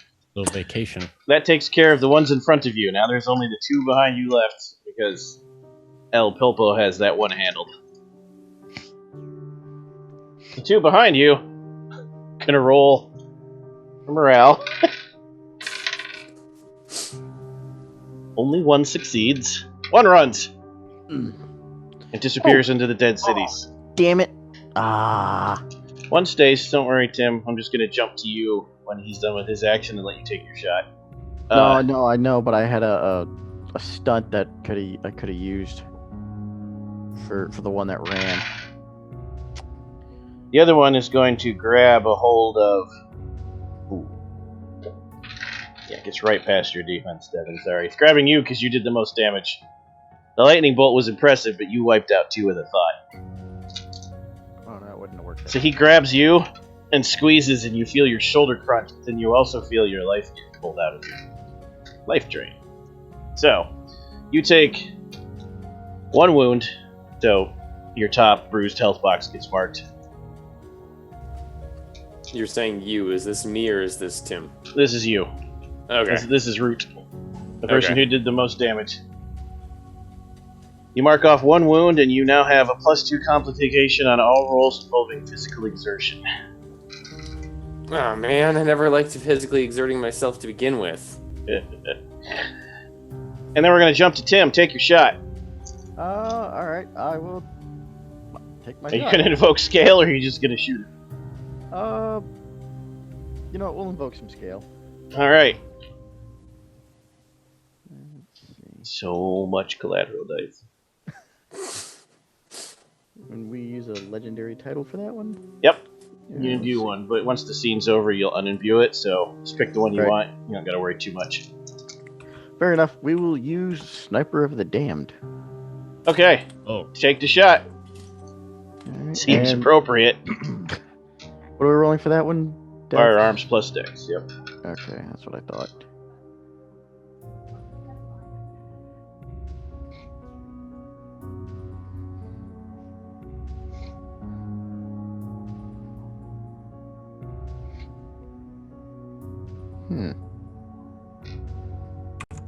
Is that your roll? 3 successes? Okay. Yes. So that means you get 9 successes, of which you can spend 4 on damage, 4 on critical, and the last one won't matter because his head explodes like a ripe watermelon. Let's do Ulpo! that. The one that's terrified and pinned. Why don't you roll me another might plus close combat, and let's spend some successes on something fun and grapply from your grapple stunts. So there's still one like The one actively that you've attacking, pinned. right? Right. The but one you've there's- pinned is the last one. It is. Yeah. They What killed about the one 3, that one ran, and then the one that hit Devin just got his head exploded. Oh shit. Okay. I have a delete button. Scale is fun. Okay. Well, so I'm gonna roll, and then I think I know what I want to do. Okay. Here.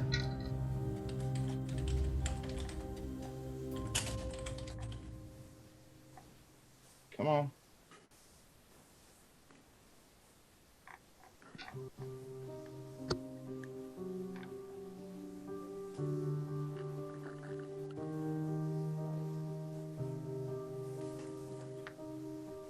Ooh, only 3 successes.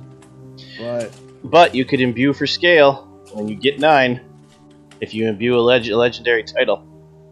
imbue for scale. Yeah, I'm gonna invoke Purple Death, the Relentless. Okay. Names. So what he's going to do is he's going to do a spinning pile driver, which is that thing that Zangief does. I'm for it. Which for 1 success it's a takedown, which renders him prone, but I'm also going to inflict damage and then throw him as well. Okay. So you can inflict 4 damage, Okay. plus a critical if you have the successes. Which I don't think you do because you've only got 9. That would be Well, he's also 1. got divinity dice too, so. Oh yeah, roll your divinity dice. Yeah. Okay. 9 total, so- 1 damage was free, you used 3 on damage, so you have 6. Okay, then I'm going to do burn 1 on takedowns, that's 5. Inflict damage, that's successes plus the opponent's armor. You've already got damage counted in. Oh, okay, cool. Then I'm going to critical him Okay. and then throw him 2 meters. Describe the throw because you killed him. So I he go. does this spinning pile driver, just like bear hugs him, does whatever, and then sort of like, because the spinning pile driver, his head goes in the ground, he would have to like jump up and then flip him up, and then just tosses him back over his head and doesn't care where he lands. Just eats him like a lawn dart by his legs. Yeah, And you know how every time you were a kid and you played Street Fighter and you're like imagining what it's like with that person hitting the ground, that's what actually happens. yeah. It's Everything breaks. just everything breaks. And it doesn't get back up. Does he make that cool like ooh? Of course. He invokes Zangief. And the noise Of when the course. body hits the floor. 200%. So, you all look at each other, look around the battlefield, stretch a little, get back in the van wordlessly, and drive off. And that's where the Oh, scene no. closes. Oh no What's no up? no! Wait! 4? I see that my friend Root has sustained an injury, He has. and I feel bad because I didn't do shit. So before the actual scene ends, I will use an action and pull a needle out of Tomi's hair, like back where her hair is pinned up. And I will place it on your bruised area. And it is no longer bruised. I don't have to pay anything for that. Nice. That Very comes nice. from my knack of damage conversion. Oh, Does I can that mean I resume. no longer have a complication, Tyler? Yes. That I don't know. Awesome. Yes, if people wish to know what that is, damage conversion, when you administer medical attention to a patient or yourself as an action, convert any injury 1 lower. Maimed goes to injured, injured to bruised, bruised is healed. Nice. So basically, you just stab me with a needle and I feel better. yeah, right. Actually, You just shanked the guy back to hell. no, no, Highly no, no, no, effective no, acupuncture. no. We would play that out properly because you don't want to downplay acupuncture. So you actually get back in the van, and Takahiro and the Kitsune actually make you stretch out on your stomach, and they actually do it properly. It takes a little while, but when they're done, you feel amazing. They do the heated needles and all, the whole process. Oh, up this is next. so much better than the last time I had this done. Although I'm pretty sure he was just stabbing me. And that's where we pause Last until time next you week, get a when you will actually find and maybe save someone who can help you take care of this problem. Ooh. Well, denizens, you've reached the end of this session intact, but possibly fate-bound to our aspiring demigods like Riley. But have no fear. We will spin this tale for 2 more Tuesdays until the story reaches epic conclusion. But we're not quite done tonight. First, everyone gets to vote on their favorites. Anyone who wins a vote, any PC can vote for any other PC for any reason. Recipients of votes can either freely use 2 momentum on any roll or replenish 1 spent legend point. Looking at you, Tim. Because you still didn't get to replenish yours from session 1. Oh yeah, that's right. El Popo! Who and why? I'm going to give it to Dwayne because he talked to a car. I did. I talked to a car. Come on, baby. Just start. Wolfie-less Root. I will give it to Sammy for making us all fall asleep. Wow. Sammy. Well, now I'm not going to give it to you. I was. See, this is why I shouldn't go before ever. Or whomever Ever. I'm giving it to. You should never go before ever. Never ever. Never I always try to make Ever go first, but they're always like back to me. Oh, geez. Okay, so actually, I will still give it to you because even though you insulted me while giving me a vote, I still got a point. So for your just teleporting the vampires to another realm and it happened to be fiery. All right. Eric. I have to give my vote to Sean for his glorious giving up of his pants and the donuts. Takahiro. I was also going to give my point to Sean for the I mean, it's wrestling. It's epic wrestling in another Very dimension. epic, Like you yeah. can't. I mean, In his underwear. You can't have Yeah, pants in his on. underwear. In his underwear, yeah. And you can't have pants on for epic wrestling in another dimension. Now, one thing I am sad about, I'm surprised that your partner didn't tag in the middle of the pile driver. I mean, I don't know Oh, if he can. wait till you get to a fight that actually lasts. Ah, okay. Guy's gonna get himself super killed. Sammy, in this game, audience votes count for +1 enhancement to any roll. So, comment from Word Trinity carries over. Oh, yeah, thank you. All right. Oh. Awesome being awesome to each other, as our friend the Space Lord says. Heroes, tell us what you're up to after this and where people can watch you next or lurk on you on the interwebs doing cool things. So, and Space Lord PJ is gonna fire up Conan again because the new thing just came out and it's fun. And then Thursday we're starting Starfinder and I'm producing, so it's gonna be a mess. But awesome. It's gonna be awesome. Yeah. Yeah. I'm going to have Tyler on the phone and be like, it's not working. I'm gonna be in Conan and be like, it's my day off. And I'll be like, or. Nope, I'll be in the audience watching. Ever. I will be playing tomorrow one of my favorite characters, Reese for Hunter, my changeling darling. And on Thursday, Starfinder, I'm gonna be a ratto, a mechanic ratto, and I'm gonna have a pet drone, and its name is Skitters. You'll love it. Don't judge. So- Dwayne! Oh, sorry, go ahead. Well, I never. And then Conan on Friday, and then in between all that gloriousness, Animal Crossing. You never, you say. So, do you never ever? Dwayne!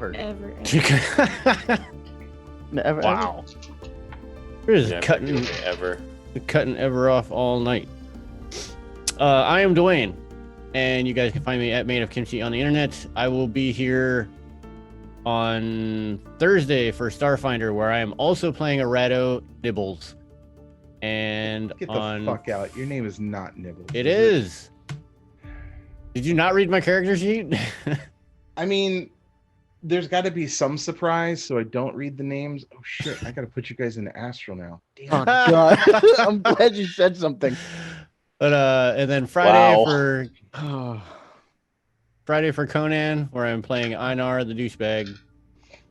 And in the meantime, I will be making sure that all of these videos that we have been making are available to you on YouTube. Tim! I am at Othello's on the internet. I will be back tomorrow for Hunter and you will have to come and find out what that is. I will be back on Thursday as well to do Starfinder, and I will be working on the Vorpal Tales Arc server.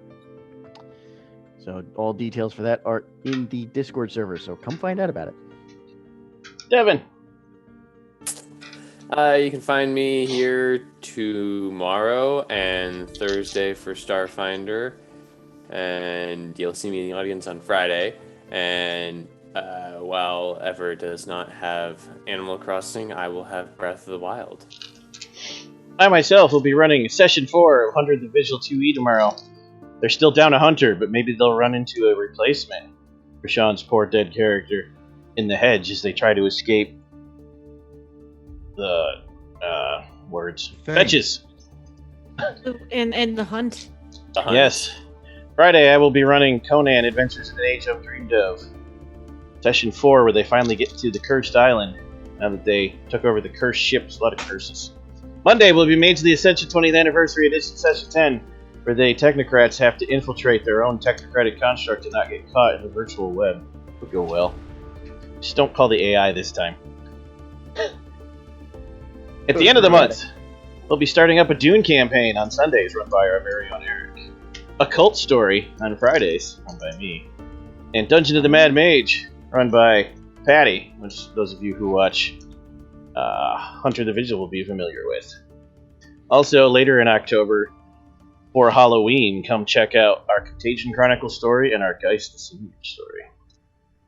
Don't forget to check out the Kickstarter for Scion Demigod, who was funded in 2 hours and blew through a whole bunch of stretch goals already because it's hot. If you have not already, please go check it out. It's well worth the time. And remember, follow Vorpal Tales on Twitch. Follow the Onyx Path on Twitch. Both of us have YouTubes with past episodes and archives. Like and subscribe, leave comments over there. Go to our website, vorpaltales.com, and join our Discord from there. And then check out our Patreon at patreon.com/vorpaltales. All your support in any form, even just following on Twitch, helps a lot. For now, we will continue forging a new legend for these 5 demigods next Tuesday. So until then, sing it, Sean. Don't stop believing. Don't stop believing. Bye! Hold on to that feeling.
The sky